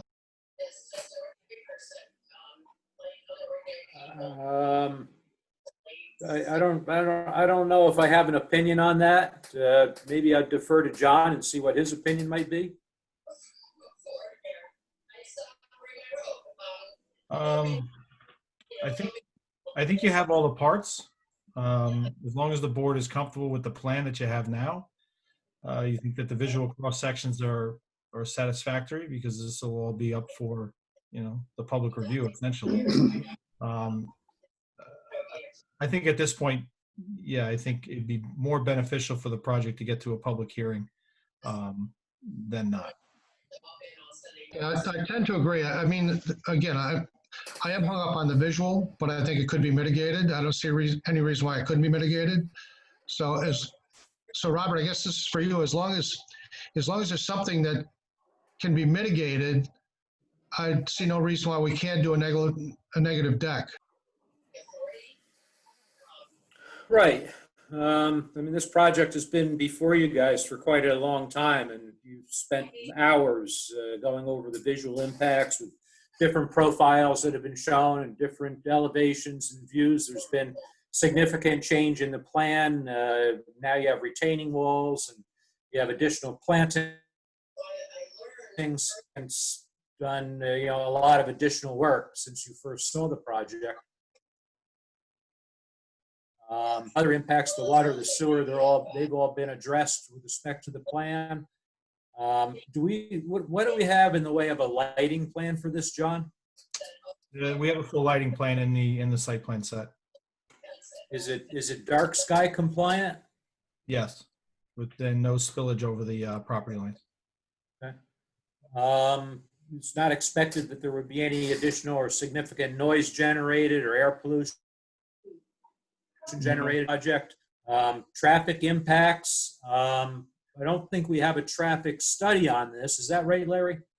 We didn't do a traffic study, but the New York State DOT asked us for a traffic analysis to provide calculations as to the total number of trips that would be expected into the facility on a day. That was provided to DOT, and I believe that the board was CC'd on that. I would have to go back and look on that to make sure. But in terms of the total traffic out of the facility, let me look at it real quick. during the morning peak hour, it's 27 trips generated. In the afternoon peak hour, it's 25 trips generated.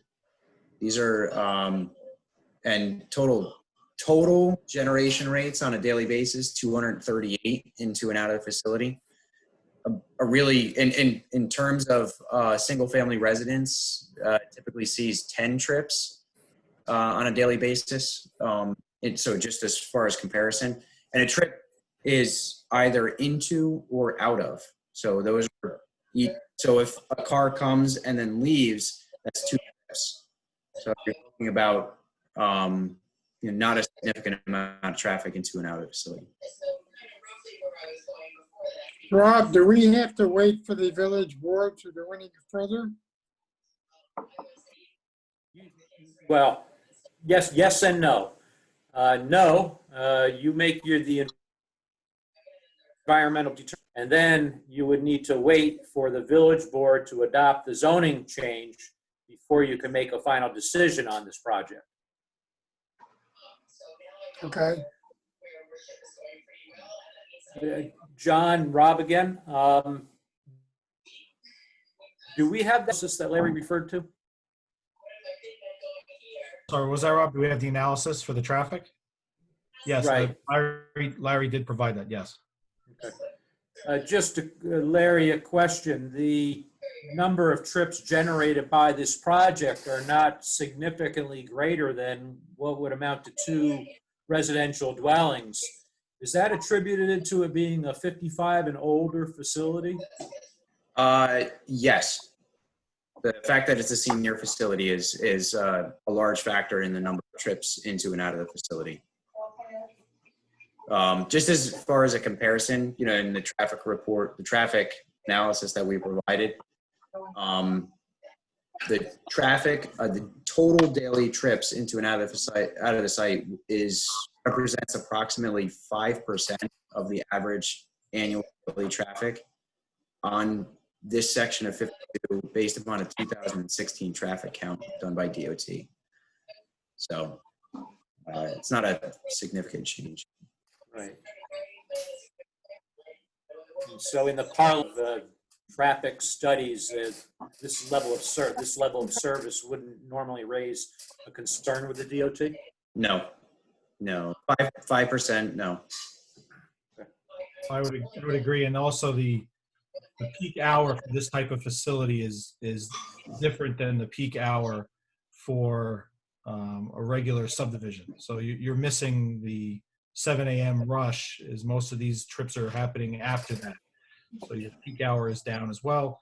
And the counts on 52 are relatively high already in comparison to the number of trips that this would be adding. So Stan, back to your question. John, I guess also for you, are you comfortable with the recommendation for a negative declaration? I feel the applicant, is willing to work with us, has worked with us. And I don't see any showstoppers. No board members expressed any opinion that they're showstoppers. So I think based on that, and then if things do come up, we can relook at this if it comes up in a public hearing. I would entertain a motion that we grant a negative declaration pursuant to seeker. Yeah, I would agree, Rob. We've got the water covered, we got the sewer covered, we have drainage, we have a SWIP on file, we have a lighting, we have landscaping, we have an erosion sediment control plan. We have visual cross sections and enhanced landscaping that I believe mitigates those. And if they're further tweaked, in order to satisfy the board. But we do have a plan in place for that. And we have the standard site plan items that are always there: the grading, the parking, everything else. So I think I went through a part 2 real quick this afternoon, and I didn't see any items that triggered a large or moderate threshold. Hey, John. Sorry, go ahead. No, I'm sorry. I got a question for John. John, the lighting, I'm sorry on this, going back to that for a second. What kind of lighting is it? Give me the other. I used the other one. Is Is it- Give me one. You don't have to get nasty with me. I'm telling you. You do this. Because Walden now is in the climate smart and they're changing all their lights over to LEDs. Yeah, help. we plan on all LED lights as well. Yeah, these, It's LED. Okay, they're all LED, 4,000 lumens, roughly. okay. Is it the white light for security? The white light for security? Yes. Okay. And then there were some modifications to the lighting plan in order to reduce the light glare towards Liberty. So Yes, yes. Yep. Yeah, okay, good, thank you. You're welcome. In the same topic, Stan, my recollection, and Larry just confirmed this, that there were no concerns about flora and fauna, endangered species, and also nothing that raised any SHPO concerns? Yeah, we got sign off on that. No further action. We got a no further action letter from SHPO regarding that. A lot of it stemmed from the fact that the site was previously mined. So SHPO didn't want anything additional. Yeah, Rob, just to follow up on that, the only hit that the automatic mapper generated for this property was SHPO related, and then like Larry said, they did get the sign off from SHPO. Okay. You have a letter from Orange County Department of Planning on the site plan. It's dated February 11.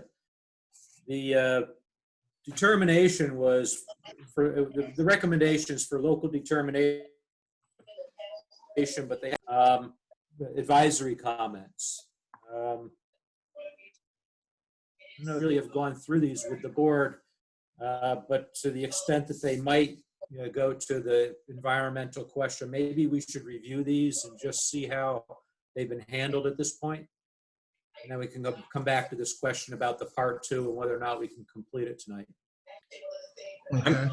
I'm not sure, Rob, I'm not sure that I ever received a copy of that. If I did, it might have been lost in kind of the shuffle from going from, my office environment to home.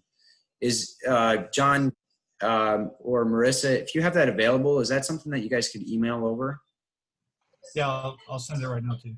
All right. Thanks, John. Sorry. Go ahead, Rob.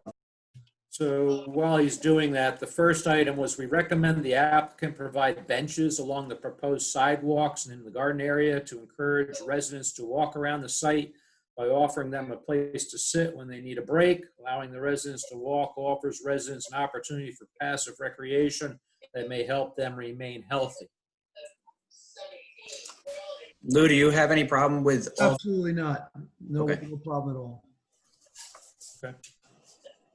So that would be an item to be added to the site plan and probably in the landscaping plan somewhere. Sure.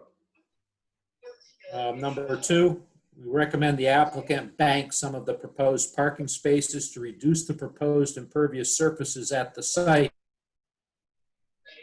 Help to reduce the stormwater runoff and the related impacts, including downstream flooding and downstream erosion. Regarding that specifically, I think the applicant has been consistent with, obviously the parking that's proposed on the site exceeds the Village of Walden requirements. But the applicant has expressed significant concerns over other projects that he's completed and the lack of parking on those facilities, which has brought us to the point where we're at with the number of parking spaces. That's been consistent from Lou from the very beginning of this project. Lou, would you be interested in not building some of the parking? The parking costs me money. It's not like it's something that my problem is that there's no place else. If we exceed the parking, there's no place for anybody to park. It's not like they can park on the street. It's not designed that way. So, any project that I've ever been involved with or have seen, people are complaining because there's not enough parking.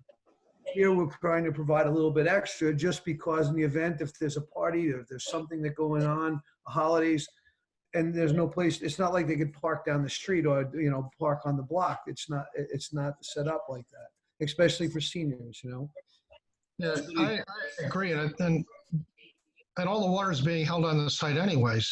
Yeah. I don't understand why that should be a, Correct. We've had this conversation before at meetings, and I think, Larry, correct me if I'm wrong, I think you've reduced the parking slightly from one of the original layouts. Yeah. Um, And we had well in excess of 100 parking spaces, and now we have less than 100. You have parking. less, and the code requires 69. You have 97. Even if everybody had 2 cars in each unit, you're still a little shy. So, in my opinion, the parking is needed, and it's warranted. Should I go on? yeah, continue. The third one isn't saying anything other than they like the location for the driveway because it's across the street from an existing complex and it makes the traffic flow simpler.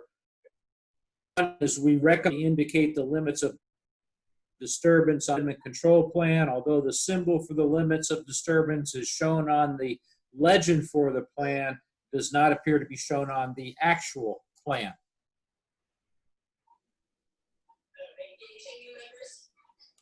It's shown on the erosion plan. I don't want to speak for Larry, but it's there. It's in 2 sections. So I don't know really what the comment meant. It's also shown on sheet 3 of the plan set, which is the clearing and demolition plan. So I'm not sure. It certainly doesn't appear on sheet 1, but it appears on the sheets. So It's there. So it's been addressed. Going on, number 5, we recommend the applicant provide a stormwater pollution prevention plan for the proposed plan. Furthermore, we recommend the stormwater protection measures be strictly enforced throughout the construction phase and the limits of disturbance be clearly marked on the site. I think we have the SWIP at this point, don't we? That's correct, yes. Right. So this has also been addressed. The 6th one, and we recommend the applicant provide a lighting plan for the senior facility that should be designed to endure safety in the parking lot and on the sidewalks. Recommend the board ensure the outdoor lighting is designed, located, and directed at objectionable light at and across property lines to prevent glare off the property. In particular, the county recommends that all lighting be designed or shielded to minimize inefficient night skyward lighting. I think we already addressed this earlier. all the lighting plan is provided at sheet, sheet 14 or 15, I'm sorry. Sheet 15 has a full lighting plan on it.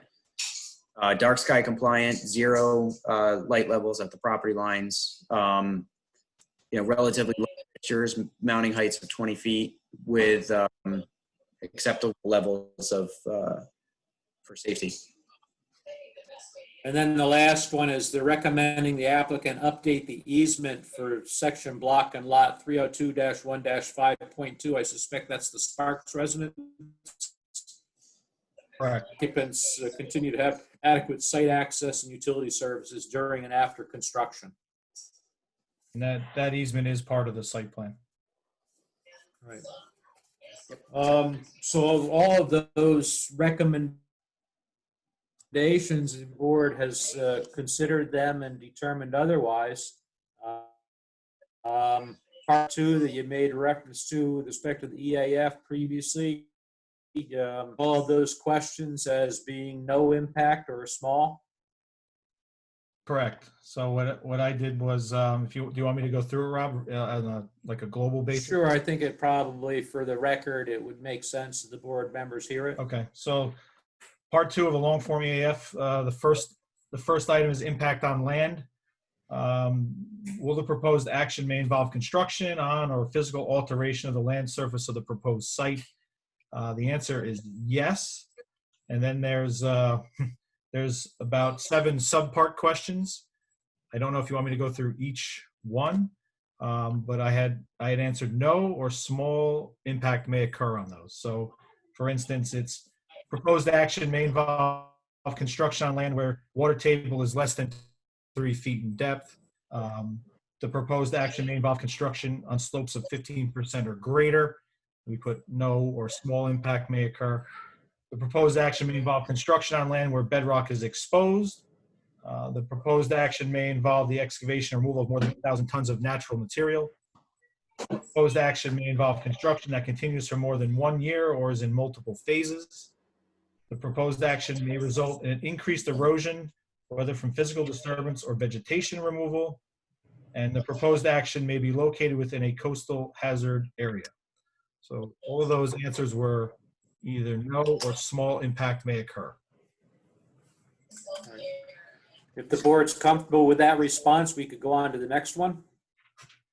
Continue. Item number 2, impact on geological features. The proposed action may result in modification or destruction of or inhibit access to any unique or unusual landforms on the site. Cliffs, dunes, minerals, fossils, or caves. The answer to this question is just no. So there's no other continuation if you answer no from the start. Right, again, if the board's comfortable, we could go on to 3. Yeah, John, continue. If anybody objects to John's conclusion, just speak up. Okay. Number 3 is impacts on surface water. The proposed action may affect one or more wetlands or surface water bodies, meaning streams, rivers, ponds, or lakes. I answered no to that general question. Item number 4 is impact on groundwater. The proposed action may result in new or additional use of groundwater or may have the potential to introduce contaminants to groundwater or to an aquifer. I did answer yes to this only because you're going to be using more water from the village wells. So I will go through the subparts. All of the answers to the subparts were either no or small impact. The first one was proposed action may require new water supply wells or create an additional demand of water from existing supply wells. So I put that was a small to no impact. Water supply demand from the proposed action may exceed safe and sustainable withdrawal capacity rates of the local supplier. That's a no. The proposed action may allow or result in residential uses in areas without water and sewer. The proposed action may include or require wastewater discharge to groundwater. The proposed action may result in the construction of water supply wells in locations where groundwater is or is suspected to be contaminated. The proposed action may require bulk storage of petroleum or chemical products. Or the proposed action may involve the commercial application of pesticides within 100 feet of a potable drinking water or irrigation source. The answer to all those were either no or small impact. Number 5, impact on flooding. The proposed action may result in a development on lands which are subject to flooding. The answer to this question is no. It's outside of the floodplain. Question number 6, impact on air. The proposed action may include a state-regulated air emission source. The answer to this is no. Impact on plants and animals. The proposed action may result in a loss of flora or fauna. I answered this as yes, only because there will be some clearing on the property that taking it out of its natural state. So I'll go through these real quick. Proposed action may cause a reduction in population or loss of individuals of endangered or threatened species as listed by New York State or the federal government that are on or found over or near the site. The answer is no. Proposed action may result in a reduction or degradation of habitat used by rare, threatened, or endangered species as listed by the state or the federal government. The answer is no. The proposed action may cause a reduction in population or loss of individuals of any species of any special concern as listed by New York State or the federal government that use the site or are found over on or near the site. The answer was no. Proposed action may result in a reduction or degradation of any habitat used by any species as listed by New York State or the federal government. The answer was no or small impact. The proposed action may diminish the capacity of a national natural landmark to support a biological community that it was established to protect. The answer is no. The proposed action may result in the removal of or ground disturbance in any portion of a designated significant natural community. The answer is no. The proposed action may substantially interfere with nesting, breeding, foraging, overwintering for the predominant species that occupy the project site. The answer is no. The proposed action requires the conversion of more than 10 acres of forest, grass, or other regionally or locally important habitat. The answer is no. The proposed action involves the use of herbicides or pesticides. This is only for a commercial, industrial, or a recreational project, so the answers are no. Question number 8, impact on agricultural resources. The proposed action may impact agricultural resources. The answer is no. Question 9, impact on aesthetic resources. The land use of the proposed action are obviously different from or are in sharp contrast to current land use patterns between the proposed project and a scenic or natural aesthetic resource. The answer is no. Impact on historic and archaeological resources. The proposed action may occur in or adjacent to a historic or archaeological resource. This question was answered yes, because the EAF did show that there was a site close by, although receipt of the letter from SHPO saying that the project will not have a determination of that basically answers the questions then as no. So real quickly, I'll go through. The proposed action may occur wholly or partially within or substantially contiguous to any building, archaeological site, or district listed on the National State Register of Historical Places. That's no. Proposed action may occur wholly or within or substantially contiguous to an area designated as sensitive for archaeological sites on the New York State Historic Preservation Office Archaeological Inventory. So that was answered no, because we received the letter from SHPO. Proposed action may occur wholly or partially within or contiguous to an archaeological site not included in the SHPO inventory. That's no. And no other impacts are large to moderate under this category, so the answer is no. Question 11, impact on open space and recreation. The proposed action may result in a loss of recreational opportunities or a reduction of an open space resource that was designated in any adopted municipal open space plan. The answer is no. Impact on critical environmental areas. The proposed action may be located within a critical environmental area. The answer is no. Impact on transportation. The proposed action may result in a change to existing transportation systems. The answer is yes. Sub-project question 1. Projected traffic increase may exceed capacity of the existing road network. The answer was small impact may occur. The proposed action may result in the construction of a paved parking area for 500 or more vehicles. The answer is no. The proposed action will degrade existing transit access. The answer is no. The proposed action will degrade existing pedestrian or bicycle accommodations. The answer is no. And the proposed action may alter the present pattern of movement of people or goods. The answer was small impact. Question 14, impact on energy. The proposed action may cause an increase in the use of any form of energy. The answer is yes. The proposed action will require a new or an upgrade to an existing substation. The answer is no. This action will require the creation or extension of an energy transmission or supply system to serve more than 50 single or two-family residences or serve a commercial or industrial use. The answer was small impact. The proposed action may utilize more than 2,500 megawatt hours of electricity per year. The answer is no. And the proposed action may involve heating and cooling of more than 100,000 square feet of building area when completed. The answer was small impact may occur. Question 15, impact on noise, odor, and light. The proposed action may result in an increase in noise, odors, or outdoor lighting. The answer is yes. Proposed action may produce sound above noise levels established by local regulations. Small impact may occur. Proposed action may result in blasting within 1,500 feet of any residence, school, daycare center, or nursing home. The answer is no. The proposed action may result in routine odors for more than 1 hour per day. The answer is no. The proposed action may result in light shining onto adjacent properties. The answer was small impact may occur, however mitigated by lighting plan. The proposed action may result in light creating sky glow brighter than existing area conditions. The answer was no.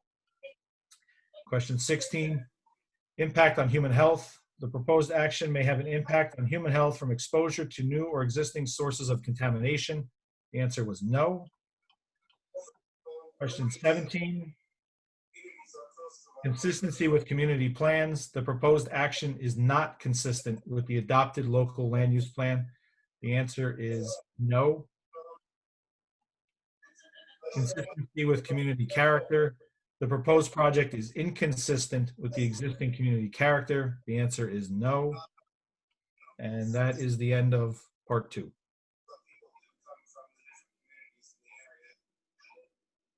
Okay. So I'd like a motion that we grant a negative deck concerning seeker on this project.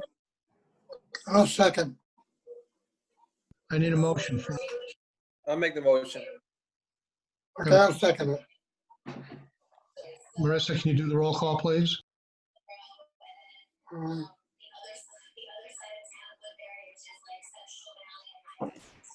Lisa, Yes.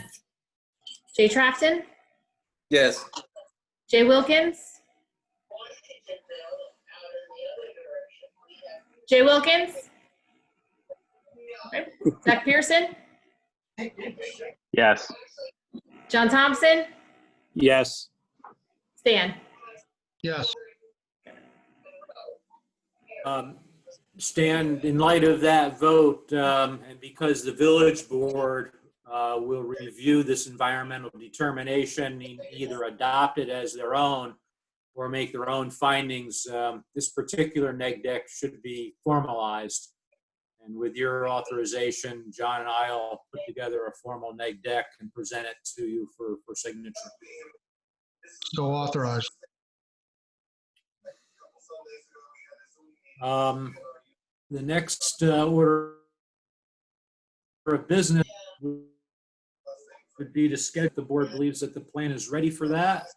I think the variance application should not hold up the scheduling of the public hearing, and it's likely that a determination or a decision from the ZBA would be forthcoming before that public hearing's commenced. I may be wrong about that, but it's a fairly simple application. It's simply a question of whether or not the board's going to be inclined to grant a variance, which is rather the setback requirement. I think it's 0.7 feet off the property line, and the code requires 15 feet. You know, what kind of impact that may have on the neighbors is something I would think that the zoning board will concern itself with. But again, it's a minor piece of the site plan, and I don't think it should hold up the scheduling of the public hearing. I don't think that should hold up the public hearing either. But what about the village board and their action in rezoning?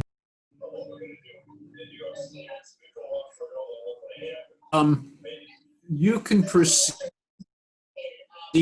but you cannot make a decision until the village board has acted. So the public hearing is being held on the proposition that the zoning will be in place at the time of your decision. Okay, doesn't the clock start running after the public hearing? It would, but in this case, you would have no alternative if the zone denied the application. And I think the applicant would rather grant an extension if needed after the close of the public hearing rather than suffer a denial of their application. That's correct. I don't mind scheduling a public hearing, but I would like to have it an actual public hearing and not a Zoom public hearing. Any idea when that can be done? That's probably up to the governor.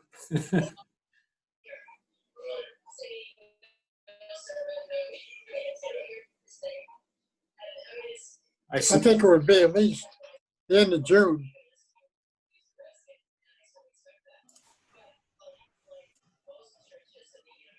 Right. I think what Jay is suggesting is they go ahead and schedule it for a in-person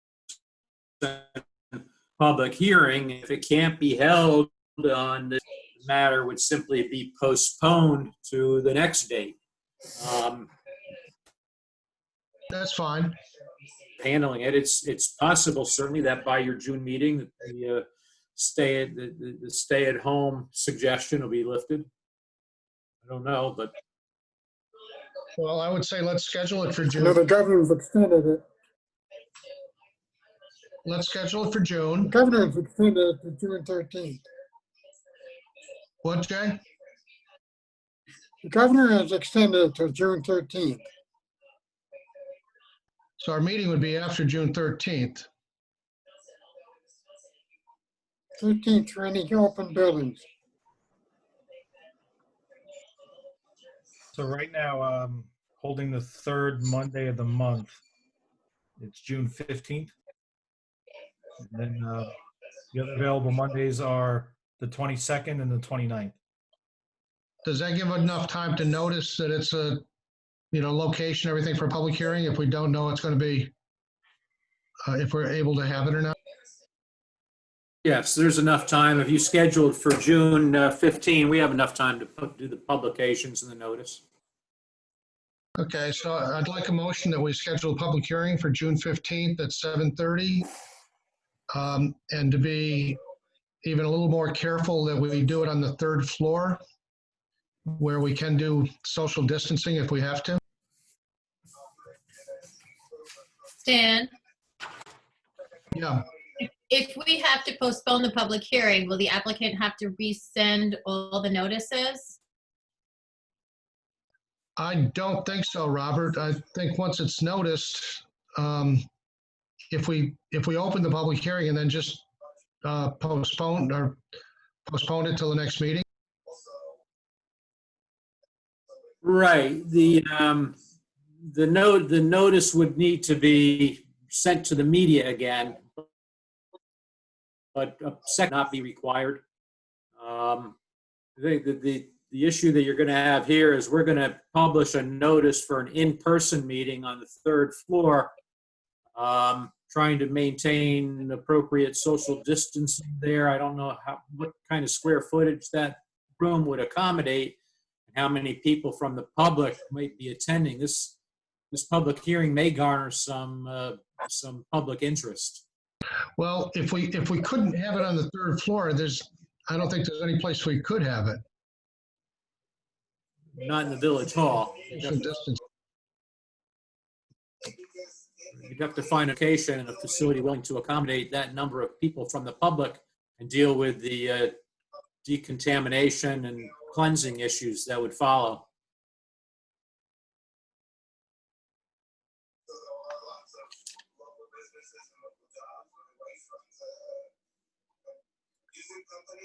Well, the 15th would be after the 13th that the governor said, so we should be okay.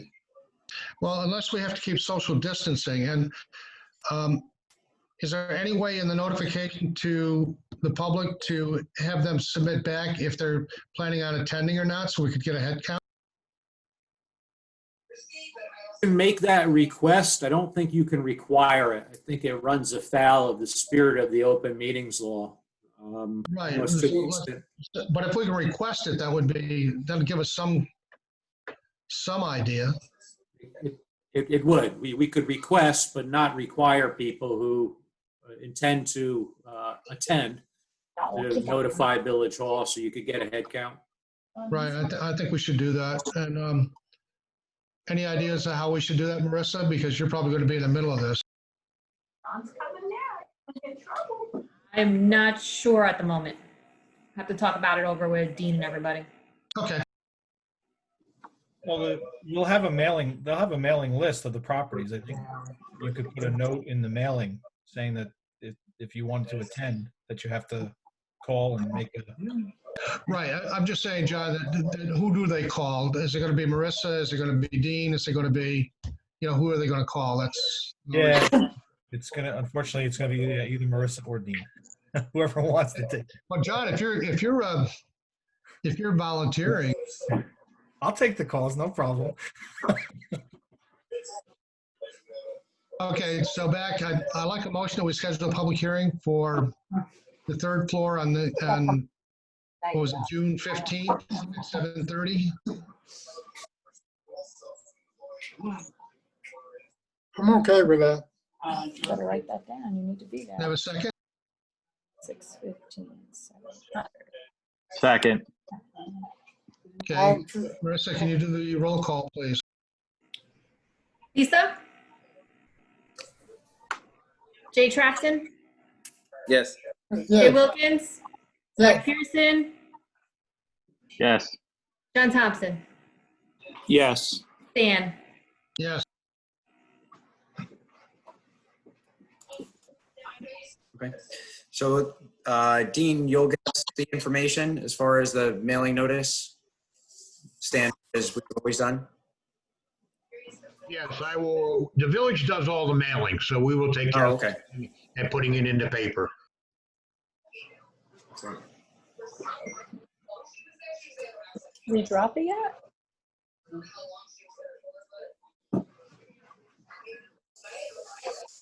well, we certainly appreciate it from the board. I think that's pretty much all wraps up everything that we can do this evening for this. So unless the board has anything further, I think you move on to the next agenda item.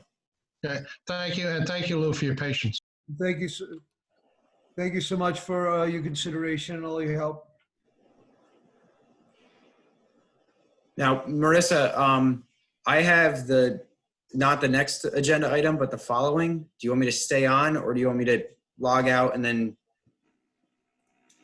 log back in? I could put you right into the waiting room. Okay.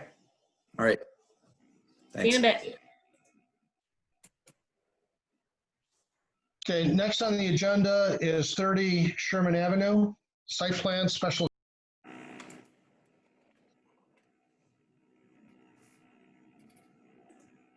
Do we have the applicant? Is that Tom? Yes, that's Tom Ollie. Okay, he's coming.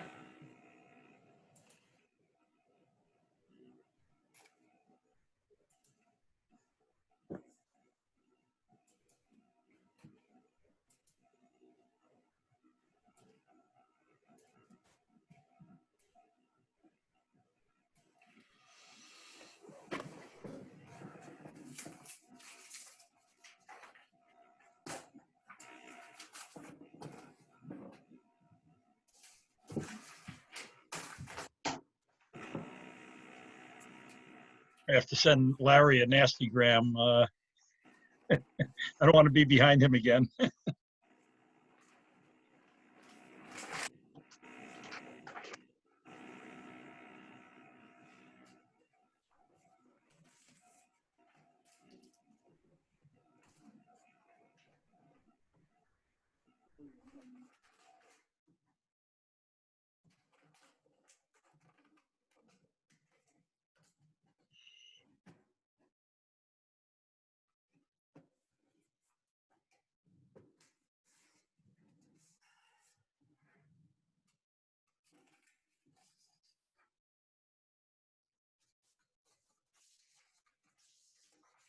Tom, can you give us a rundown of what you're actually after? Sure. We're proposing a reuse of the buildings at 30 Sherman Avenue. It's the former Cloyd Howard propane gas company building. And as part of that, we're proposing to demolish about 500 square feet of the existing garage and the enclosed portion of the garage, and about another 500 feet of the existing loading docks that were behind that building, and replacing that with about a 2,000 square foot warehouse building. The existing two-story building and the one-story office on Sherman Avenue would be returned to the same uses that Cloyd Howard used it, basically office and retail. Cloyd Howard did sell propane appliances from there. So not that we're proposing anything along that line, but just keeping it open for either office or retail, whatever we can attract to occupy that space. We wouldn't use the second floor of the two-story building because it is not accessible. If anything, it would just be used for owner file storage, but there would be no product stored there. The existing garage and the proposed warehouse addition would be used by Sones Appliance Center for storage of their products. So the building would be a single-story building, 20-foot eave line, 28-foot tall building at the peak, and it would be a pole type of construction. So it'd be a slab on grade, and so that's why we can build it right next to the property line without having any problem with excavations. And it would be built at the grade that's out there right now. The loading dock would be accomplished with an internal ramp, so it wouldn't be we wouldn't have to dig down and create a pit. And the area that we're proposing the addition is, as I said, either the existing garage, loading docks, or part of the existing parking lot or paved lot, or gravel lot that's back there. So we're proposing 7 parking spaces, which would meet the code. Both retail and office require 1 space per 300 square feet, with just over 1,300 square feet, 1,330. We would need 5 parking spaces for that. The warehouse building would not be occupied full-time, but 2 employees would be dispatched from there. So we would provide another 2 parking spaces for a total of 7. And we would leave the yard as it is today, fairly wide open.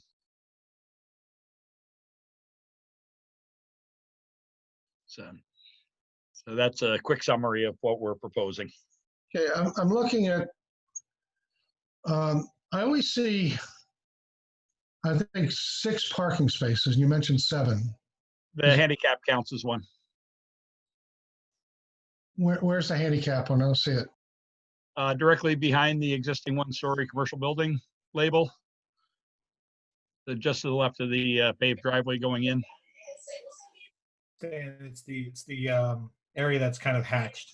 Yeah, great. It's a gray scale on it. Okay, got it. Okay. So I got two parallel spaces next to that open shed, and then 4 perpendicular, and then the additional space. Okay. Plus, there are on-site, on-street parking that we haven't included, even though we could in the MX district. I've got a question, and that is, the public will be coming over to buy appliances? No. The Sones will not be doing any retail sales out of there. They're just looking to rent out the building that was occupied by the Cloyd Howard offices and showroom. Sones will not be moving or sending any of their customers over to this location. The showroom will remain on Main Street. Okay.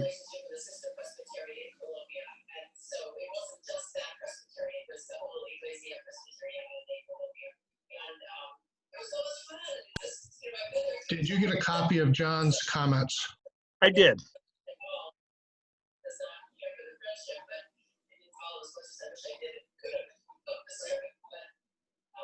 And? You want me to run through them quickly? I don't think there's anything here that entails much more than some plan revisions and to notes and maybe some of the details, but nothing that would change the design of the project. John, you agree with that? I do, Stan. The only question I want to pose to the board is, right now, none of the parking is proposed to be paved with the exception of the handicap space area. So the rest of the parking lot would remain as is today, gravel or shale. I don't know if the board feels that parking spaces that are going to be delineated and striped should be paved, or if you're more comfortable leaving it as gravel. Marissa, do you have that plan? Can you bring up that plan? I just don't have the plans in front of me. Is there a site plan? Yeah, Marissa, that would be 30 Sherman Avenue.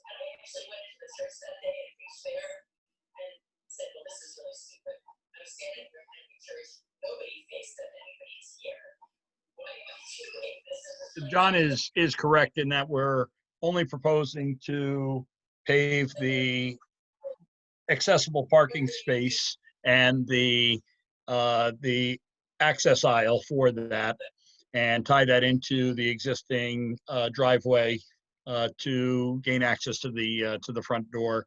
One of John's comments was about the width of the driveway. We'll expand that a little bit wider, just to make sure that we have the 20 feet width. The 3-foot aisle will, or the accessible walkway, and we'll stripe it similar to the access aisle.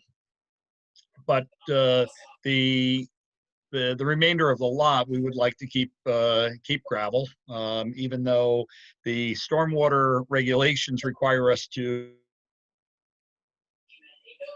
calculate it as impervious. It is not a, we know that that the gravel is not quite as impervious as the asphalt, and the volume of traffic that we would expect, even with a very small retail location there, we could designate those parking spaces with some signage rather than with pavement. And quite honestly, if the parking is not all that efficient, there's plenty of room out there to accommodate the parking in that existing lot. We do need to keep the existing lot because they do have box trucks that will be bringing inventory to the warehouse and taking it from there, as well as the need for garbage trucks to get in there.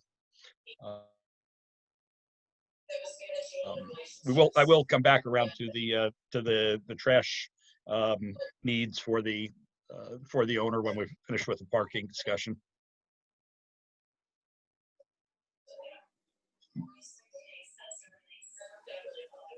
Tom, will the gravel be marked in any way, striped?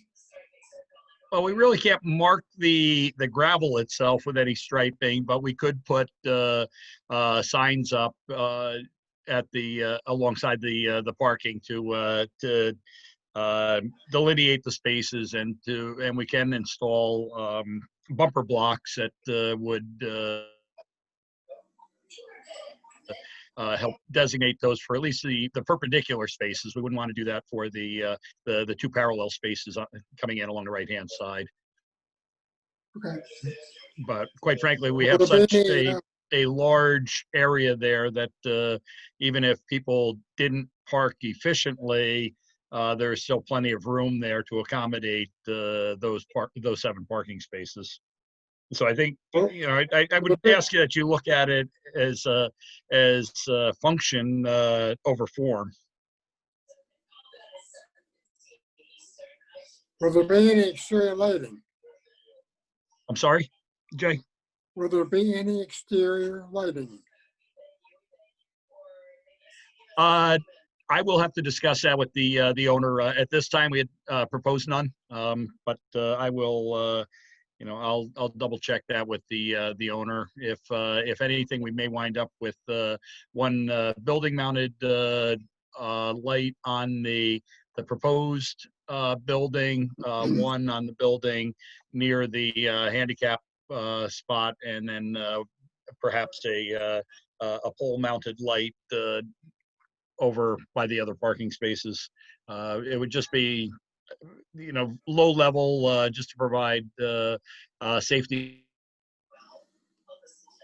lighting for those parking areas. Thank you, Tom.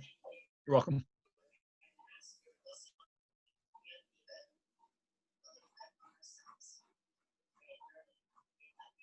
Any other questions from the board? So the new building is storage for Sones, and the other buildings just remain potential retail to be Or rented office, at a yes, that's retail correct. or office. They really need the storage for their business, and there's no interest in taking down those other buildings. If they can lease them out, they would certainly like to do that.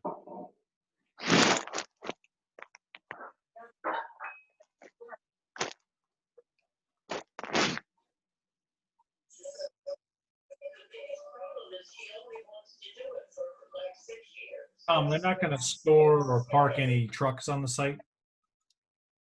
Yes, they park their two box trucks there right now. They use the existing garage for storage, and they would park their two delivery trucks there overnight.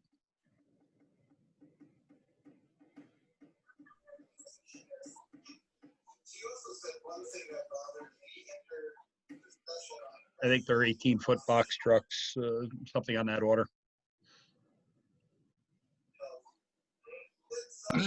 How does anybody feel about keeping it shale instead of paving it?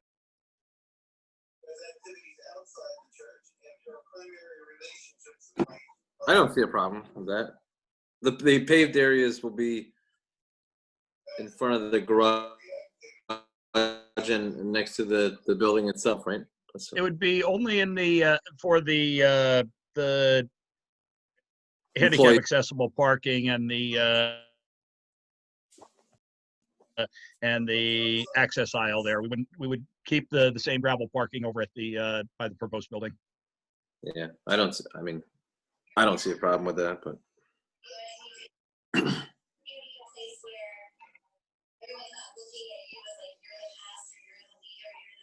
if I can circle back to the question on that John raised about the dumpsters in his letter, we really do need to have two dumpster enclosures that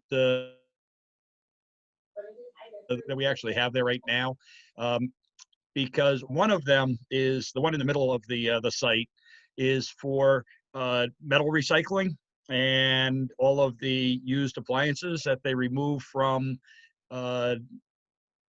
their customers' homes or businesses are recycled and sent to, they're probably using Messina right now, while the other dumpster location is where the regular trash and other recyclables, cardboard recycling is in that area. And they're two separate haulers. And they'll probably always be two separate haulers because none of the regular trash haulers are doing metal recycling, appliance recycling. So putting them in one enclosure is going to create a problem with the two suppliers or the two vendors, and we also need to have access to both ends of the metal recycling dumpster, because they're loaded from one end, and the truck that comes in to pull them obviously has to go to the other end of it. So that that dumpster needs to be accessible from both ends, which we can't really combine them over in one location back in the corner. Or What size are those dumpsters, Tom? What's that? What size are those dumpsters? What would they be? I'm sorry, Jason. How many yards are those dumpsters? Well, they have a 40-yard roll off for the metal recycling, and they actually have 3. I guess I'm not sure if they're 4 or 6 yard. I think they may be 6 yard dumpsters for their cardboard recycling and their other trash. Okay.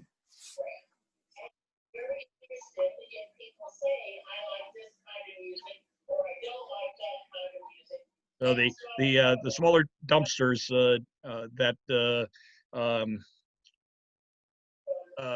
the cardboard and other trash are in the back left of the site, and the metal recycling is in the center. And right now both of those enclosures do have privacy screening inserts on the viewable sides of them, the seeable, where the visible sides of them.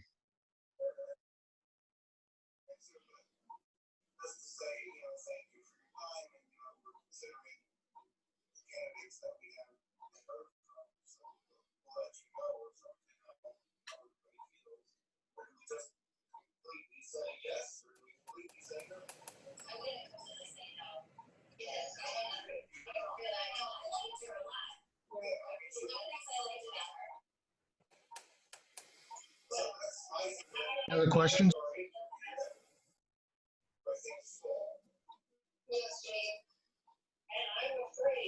I don't have any.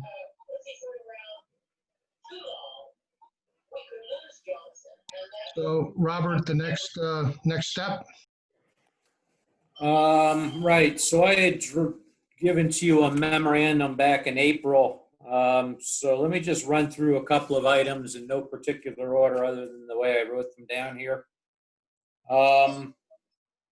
Hearing this talk about the parking and whether or not it should be paved or not. I think maybe the board and the applicant should consider, you're talking about some retail usage here. If you're going to have retail usage, wouldn't it make sense to consider doing more paving than you've described? Something to think about. Yeah, I would agree. I think it should be paved. And you may not even have to pave the entire lot. I would at least pave the proposed parking spaces and maybe the drive aisle behind them, and then you could potentially leave the balance of the lot as gravel as you're moving more towards the warehousing. But I always side with, if you're going to do retail, I would agree with Rob. I usually want those to be a little bit more pedestrian friendly, paved, and a little more orderly and striped. Right, in that area where the metal recycling to be, I don't know why you would necessarily want that area paved, especially if you've got heavy trucks going over it. Probably gravel makes more sense. Correct. I don't imagine there's any concern about leakage of hazardous materials out of those appliances or any concerns like that. No, the only before the refrigerators go there, any of the refrigerant is removed, and that has to be certified too. There are none of the other appliances have any kind of liquids in them that would be leaking out. It's it's just your Air normal. conditioners. Yeah, same thing with the air conditioners. That with the refrigerators or freezers, any refrigerant has to be removed from those and certified to in accordance with EPA regulations. I heard your comment about lighting, keeping it minimal. But again, if you're going to have a retail usage there, presumably you're going to have some retail going on after dark hours in the winter months. Perhaps you would want to give that some consideration. Right.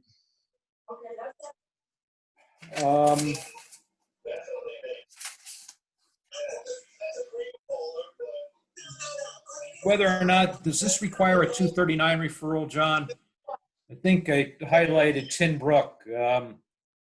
Tin Brook is a proposed right-of-way of a stream or drainage channel owned by the county or for which the county's established channel lines. It would call for 239. I don't believe so. I don't think the county owns the Tin Brook. No, they don't.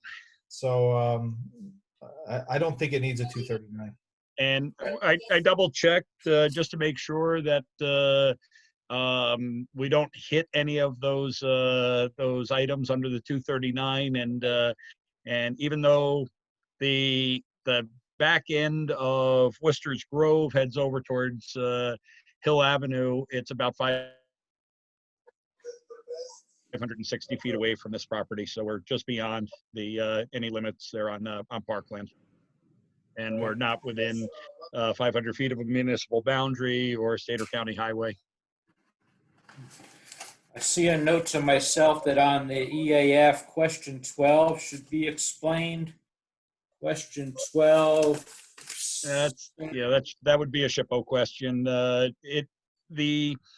We're two things look like it hit there just within the radius. One is that the Ryder Erickson building is eligible for the National Register, and I think at one point there may have been a prehistoric hit way over in the Tin Brook apartment site off of Route 52, and we just happened to be within the circle there.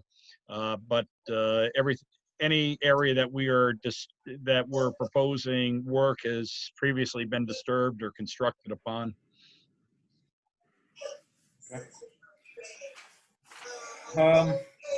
The board at some point will need to determine, and John probably they'll ask for your guidance as to what site plan elements should be waived on this application. Yeah, from that perspective, the site plan pretty much meets all the requirements. It has a boundary, topo, locations of all the improvements, location of all the existing improvements, etc. So I don't think on this one there's really any of those elements that need to be waived. Okay. Yeah, I don't think we any waivers on anything. I think we've included everything that's required. I note that the warehouse usage is a special exception use permit.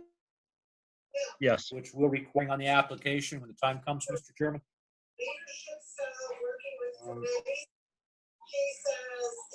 And I think those were the extent of my comments, Stan. Okay.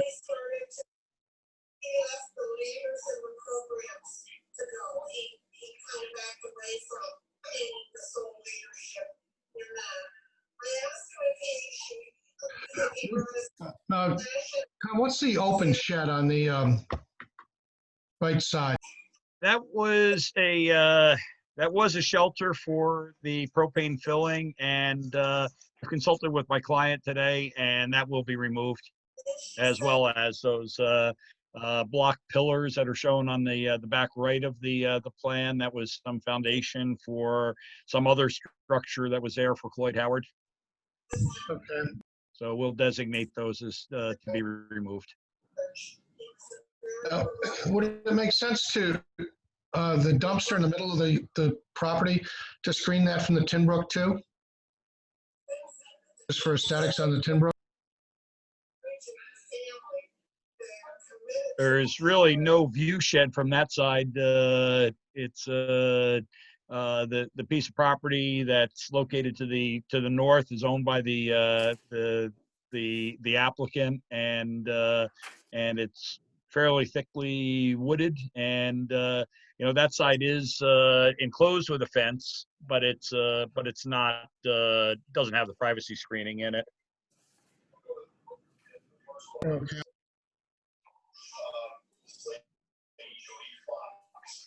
I don't have anything else. Anybody else have anything?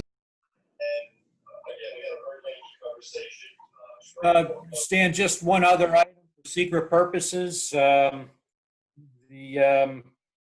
expansion of the garage building is proposed 2,000 square feet. If that still is the case, it's less than 4,000, which would make this a type 2 action. Tom, is there anything that would change what I just said? No, that's accurate. We believe it to be a type 2 action. Okay, so with that in mind, if the board were to declare itself lead agency this evening, you could do that and type the matter as a type 2 action, and that would conclude your environmental review. Any objections to that?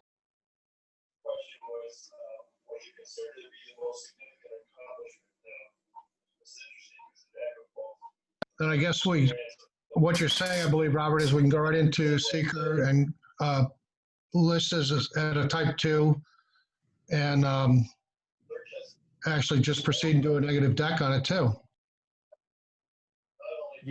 To action, you don't need to do any environmental determination. Your review would be completed. Okay. So the motion would be to declare yourselves lead agency Right, and type 2 action. Right, and then let's just, yeah, I'd like a motion that we first appoint ourselves lead agency in regards to seeker. Make the motion. I'll make that motion. I think you're too late, Jay. You got to second it.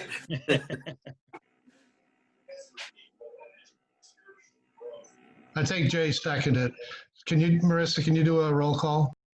Yes. Lisa? Yes. Zach? Yes. Jay Trafton? Yes. John Thompson? Yes. Jay Wilkins?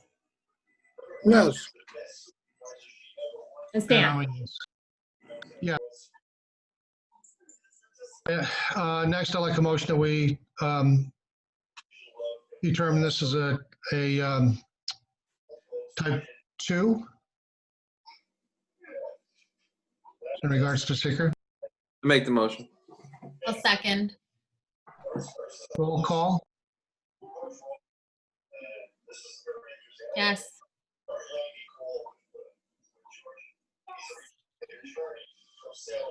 Marissa, roll call. Jay Wilkins? Yes. Jay Wilkins? John Thompson? Yes. Jay Trafton? Yes. Zach Pearson? Yes. And Lisa? Yes. Yes. And Stan? Yeah.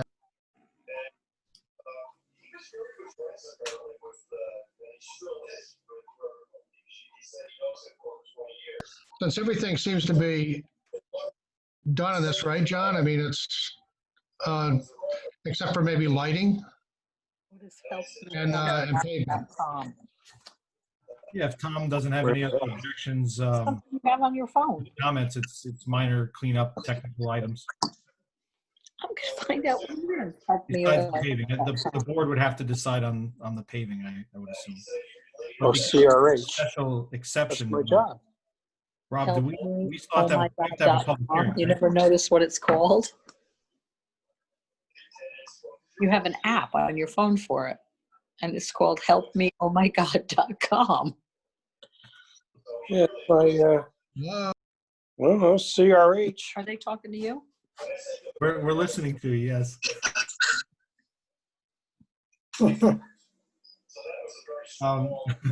Robert, we have to have a public hearing, correct?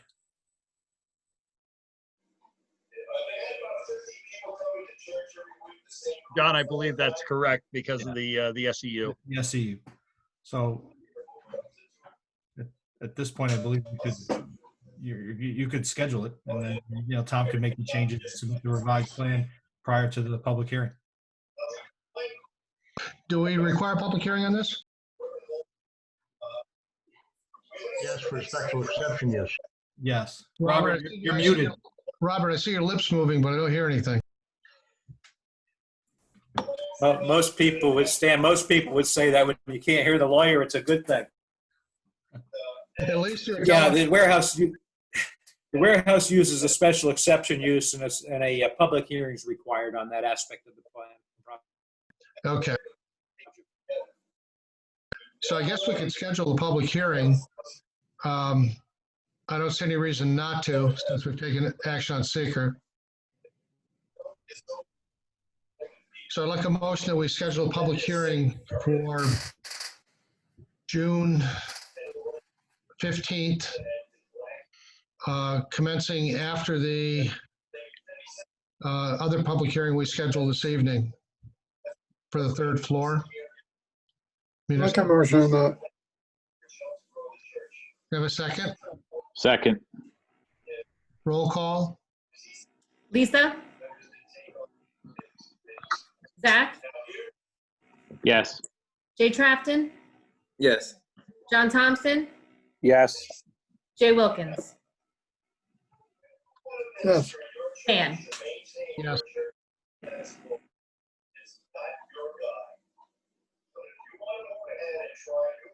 Okay, so I'd ask the board members to think, your comments on the paving and lighting, and if you want to think about it, that's fine, or if you want to handle it now, that's fine.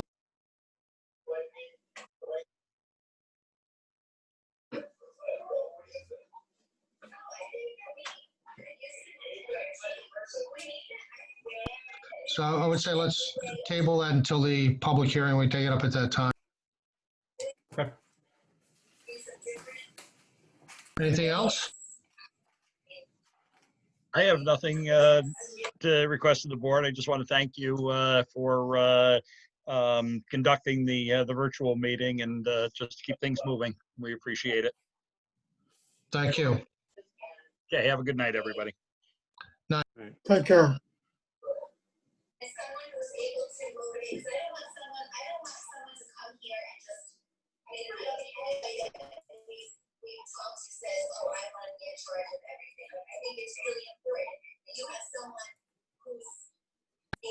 Okay, next on the agenda, Good Canon Church. Is the applicant available?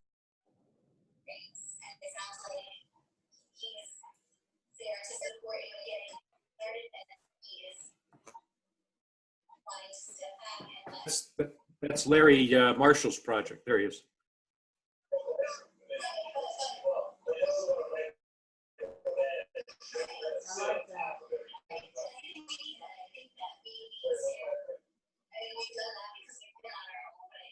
Welcome back. Thank you. Would the board like a kind of a recap of what this application is? Yes, that would be good.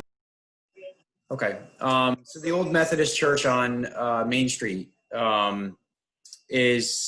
been recently purchased, and they would like to get it converted back into a church. Not that it was ever not used as a church. It just hasn't been used in many years.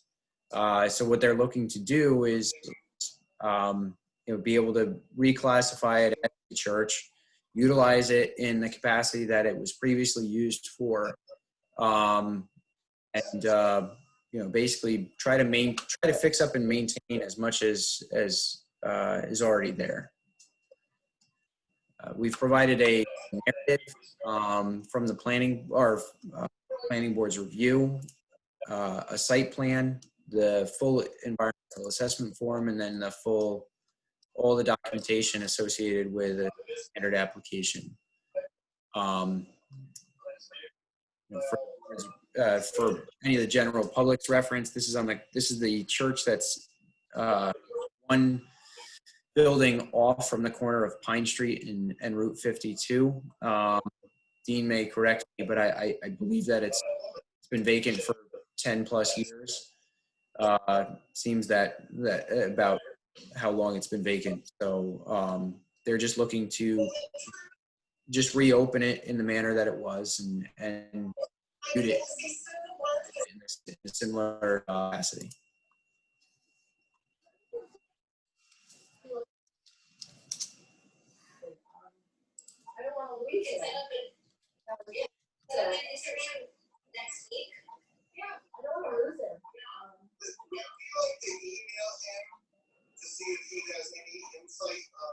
And you're muted.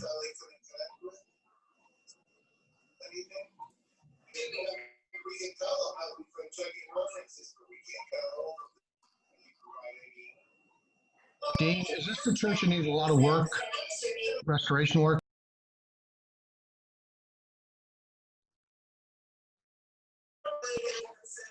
Anybody hearing me? I hear Yes. Yeah, we can hear you. you.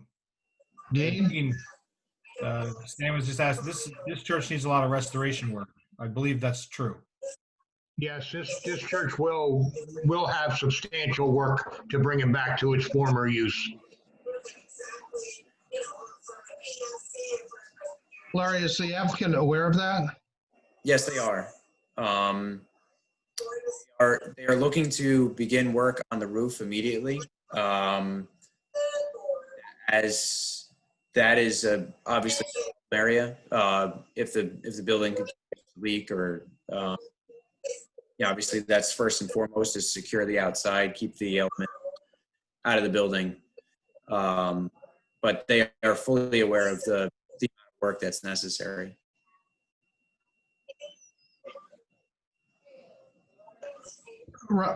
Robert, this was a church, is a church, has always been a church. So what approvals are needed? Well, because it's gone out of use, it requires site plan approval. So they're trying to establish a prior use. I think we analyzed, I think John did as well, the zoning, and the requests are permitted here in various formats. So it's a site plan for a church, reestablishing the former use. On that comment, Larry, about the roof, Dean, I think, Dean, hear me, Dean? Can't they do emergency repairs to the roof here without this board's approval? Yes. This is the first I've heard that it needed emergency repairs. Yeah, I know they were going to do repairs, but I've never heard this before. I was unaware that the roof was leaking. Right. I don't know if that helps you, Larry, but you might want to talk to Dean about that if you've got a leaking roof and it's causing further damage. I've spoken to the applicant. They've indicated that they they need to begin some of those emergency repairs. I'm not sure what status. I advised them to contact Dean about those emergency repairs to secure it. If they haven't yet, I'm not sure why. Maybe related to the shutdown. But they are certainly this is, obviously this is a multi-part process, as far as the emergency repairs, they already discussed it, and I advised them to talk to Dean. So, but the rest of it related to the application process of getting it back open for a church is obviously something that they want to pursue.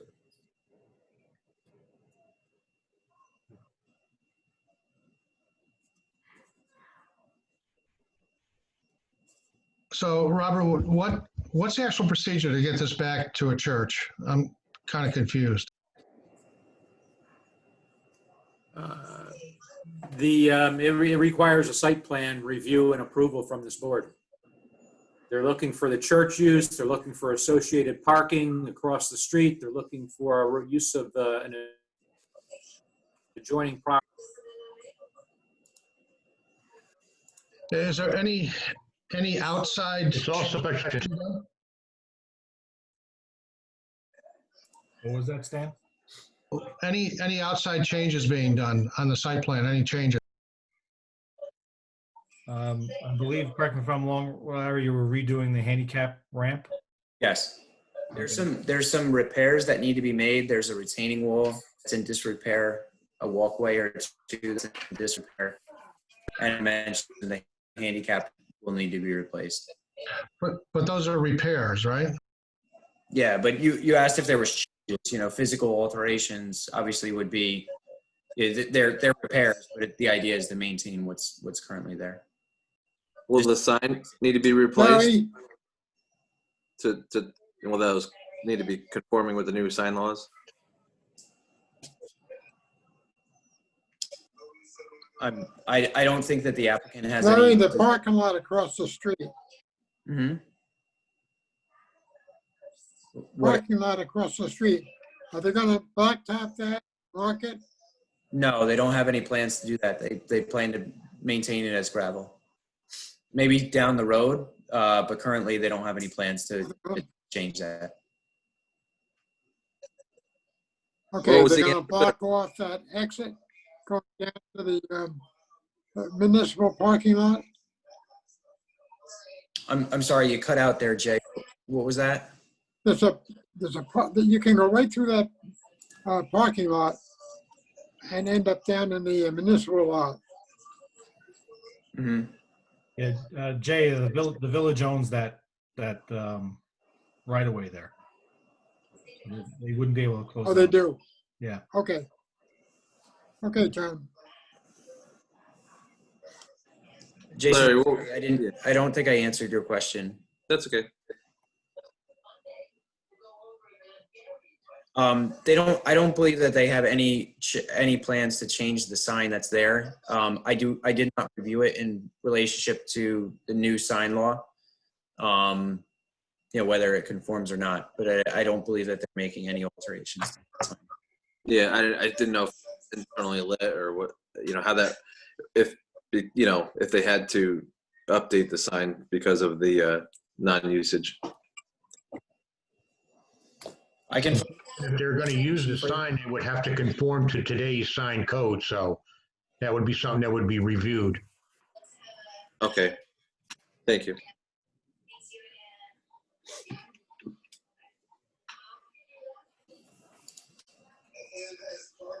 And do you want me to go through the zoning and the different parts of this and then see where we're at? Yeah, that'd be good. Right. So the property, the application is actually for 4 different properties.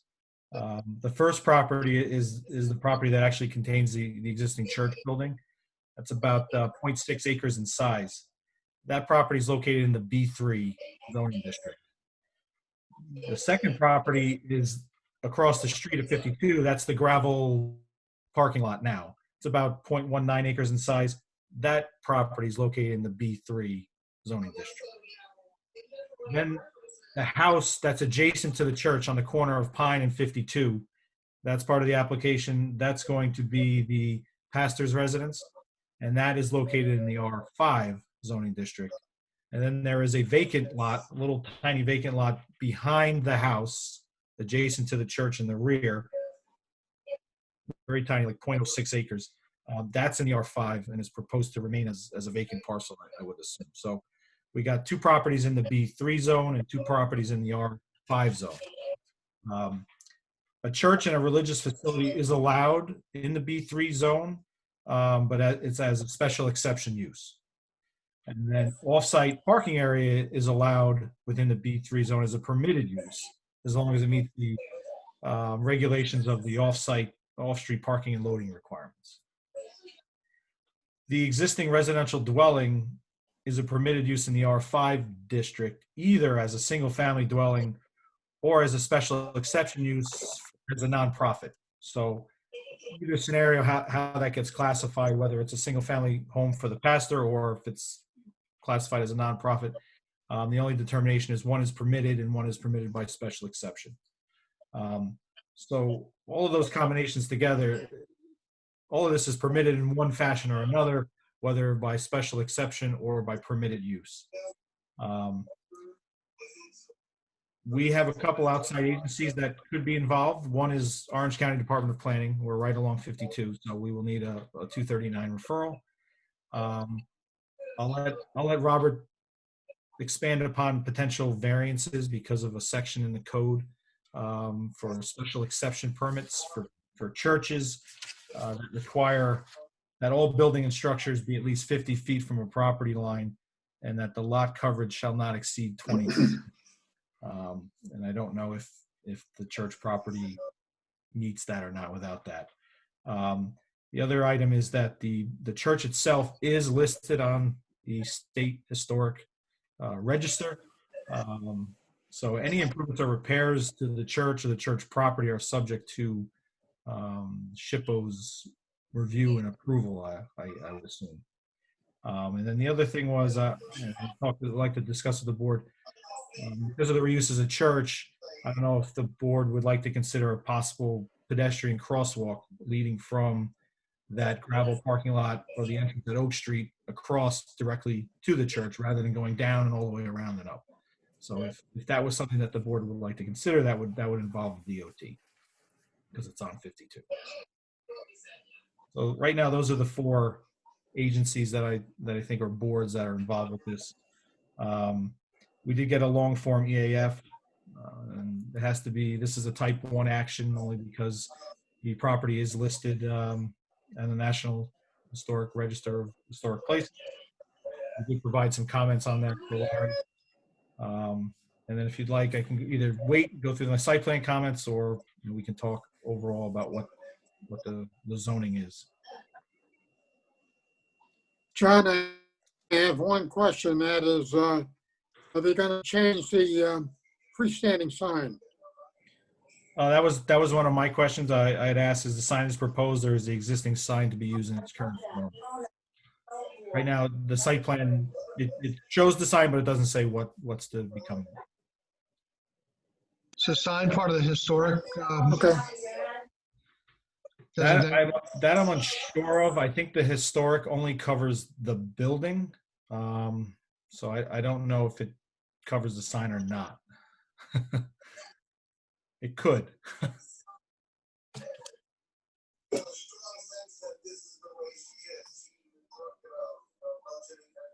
Oh, Robert? Just to comment on that, I think generally when you've got a historic building and propose any type of exterior changes to that building, inclusive of signage, probably going to need some sort of a compliance letter or permission letter. I don't know what that's called. I'm sure Larry and John do. For this board's purpose, you would want to know that it's not running afoul of those requirements. For secret purpose, a type 1 action. Evening could resolve to circulate notice of being lead agency or your intention to be lead agency. Get that process started. I think my memo to you says that because of the special exception use of the rectory, that it would require a public hearing. John seems to think there's a rectory family residential dwelling, and that's permitted. It's not a special exception use. I suppose we could think about that a little bit and probably don't need to make a decision on it this evening. That way, but that way I came up with my conclusion. John came up with his. But the church as a whole is a special exception in the B3 too. So it's not. But it's permitted, right? The church is a special exception in the B3 zone. It sounds like it's 3 separate applications. I don't know if it's easier to handle it that way. You have the parking lot, you have the church, and you have the residence. Yeah, the parking though ties into the church, which ties into a whole other little ball of fun for the zoning. So I think the parking lot would have to go with the church, and the house could be separate. that would make it easier. But John, if the, Right. based upon what you said, John, the church would or wouldn't need a public hearing. I believe the church, let me relook it up, and I think it needs a public hearing. So if the church needs a public hearing and the rectory needs a public hearing, there's no, I mean, separating the applications wouldn't necessarily expedite anything. No, yeah, a church, temple, or similar place of worship is a special exception in the B3 zone. Either way. So we can keep this all as one, Yeah. process it that way. That's fine.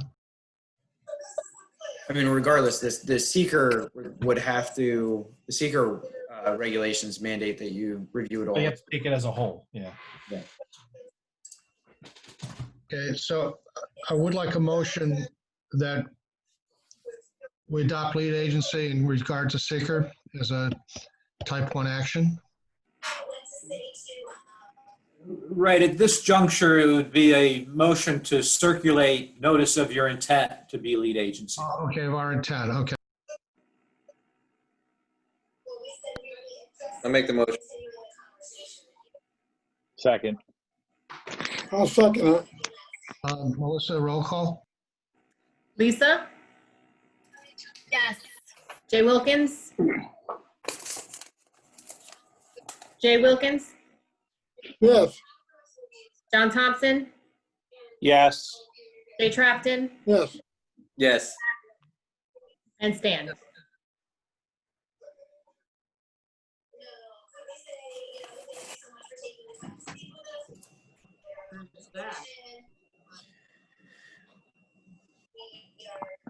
At this point, are the plans in sufficient shape to send to the county for their comments?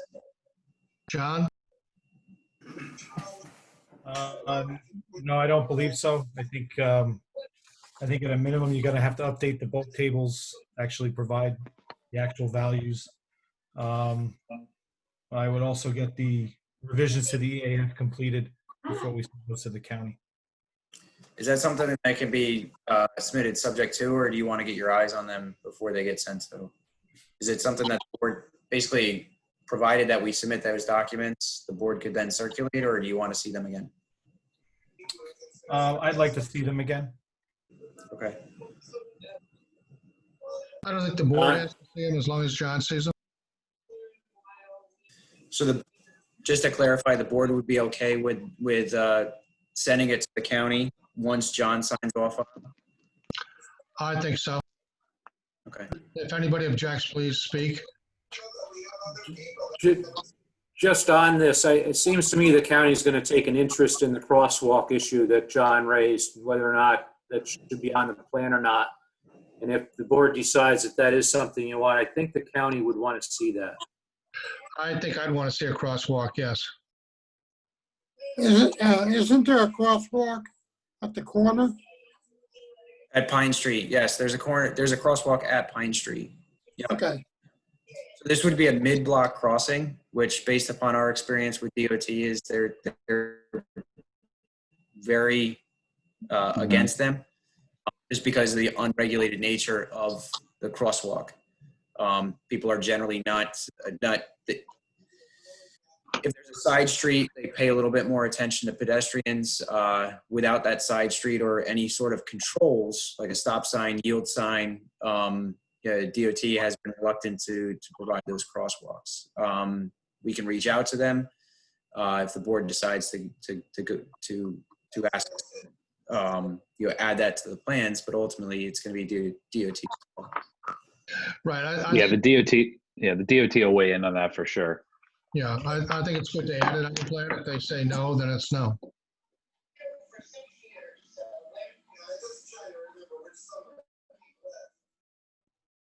Anything else?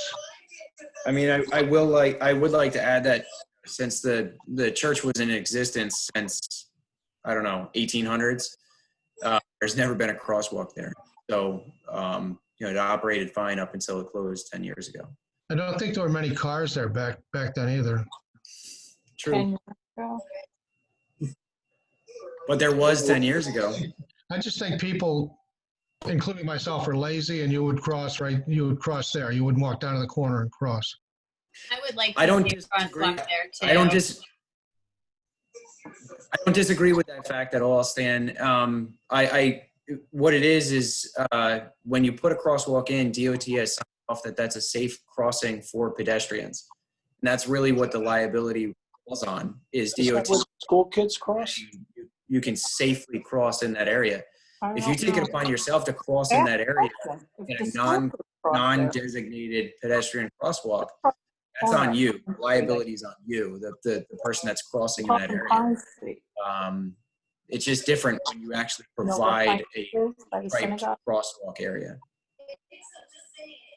I think it's warranted to ask. You're proposing, parking lot across the street where no one's gonna go down the block to come back up the block. They're gonna cross. That's correct. They're gonna cross the middle of the street. So, and in this day and age, everyone wants to be pedestrian friendly and, has, walkability through the village. I don't think it hurts to ask the state.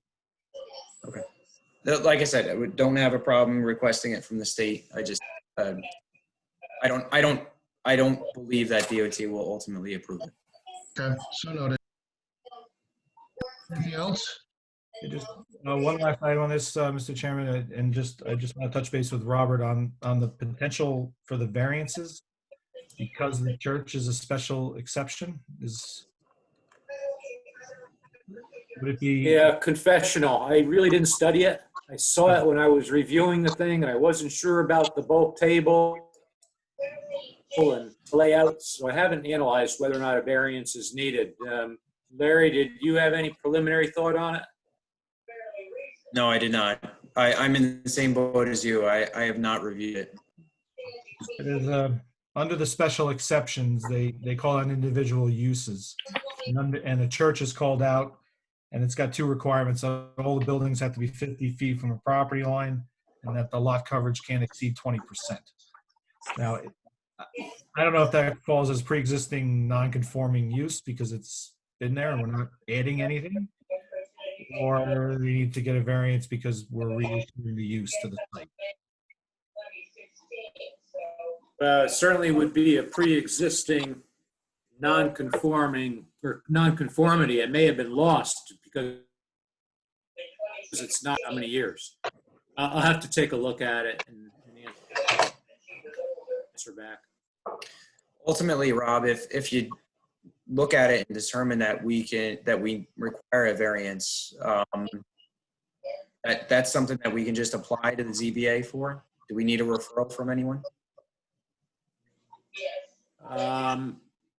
If you need a referral with the chairperson's consent, I would write a referral on behalf of the planning board if that's required. So Stan, if you want him authorize me to the DBA, if a variance is needed, I will do that on behalf of the board. Yeah, if no board member objects, I think that would be the thing to do. I don't think we have to do that by motion, do we, Robert? No.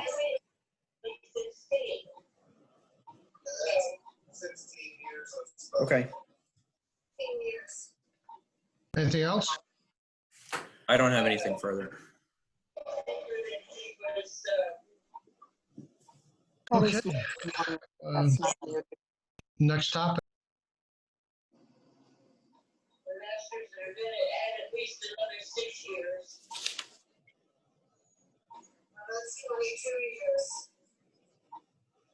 Next on the agenda, we have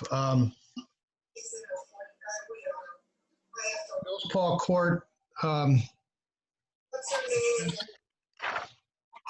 Somebody just be polite and say to mute the damn. Dean, how long are they asking for the extension for? For how long? Hold on, Stan, I'm looking at the letter now. Another 90 days. They're requesting a 90-day extension from the approval. Said 90 days. Am I the only one who knows how to read? I'd like a motion that we grant the 90 days. I'll grant that motion. In a second, That motion. Second. Melissa, roll call. Lisa? Marissa. Yes. Jay Wilkins? Yes, Jay Trafton? Yes. Zach Pearson? Yes. John Thompson? Yes. Dan Plato?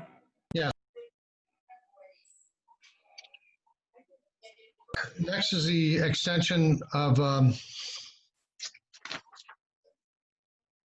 overlook at Kid Farm. This must be like our 10th extension, I think. But it did run out. I don't think we have any choice but to extend it until, I think you requested December 31st. Yeah, that's right. From May 31st, 2022. This one's based on Chippo, right? Before the pandemic, but Yeah, I think so. Yeah, I believe SHPO still has not signed off on the site plan. So I'd like a motion that we grant the extension, the requested extension. make the motion. second, All of, Melissa, roll call. Lisa? Yes. Jay Wilkins? yes, Jay Trafton? Yes. Zach Pearson? Yes. John Thompson? Dan Plato?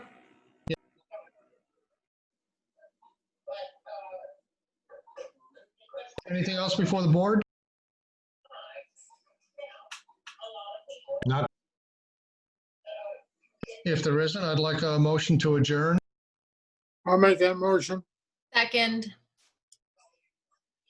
Roll call. Lisa? Yes. Jay Wilkins? Yes, Jay Trafton? Yes. Zach Pearson? Yes. John Thompson? Yes. Dan Plato? Yes. Oh. Well, thank you for an interesting evening. Nobody hacked in, Robert, so a little disappointed with that, but I think it went pretty well.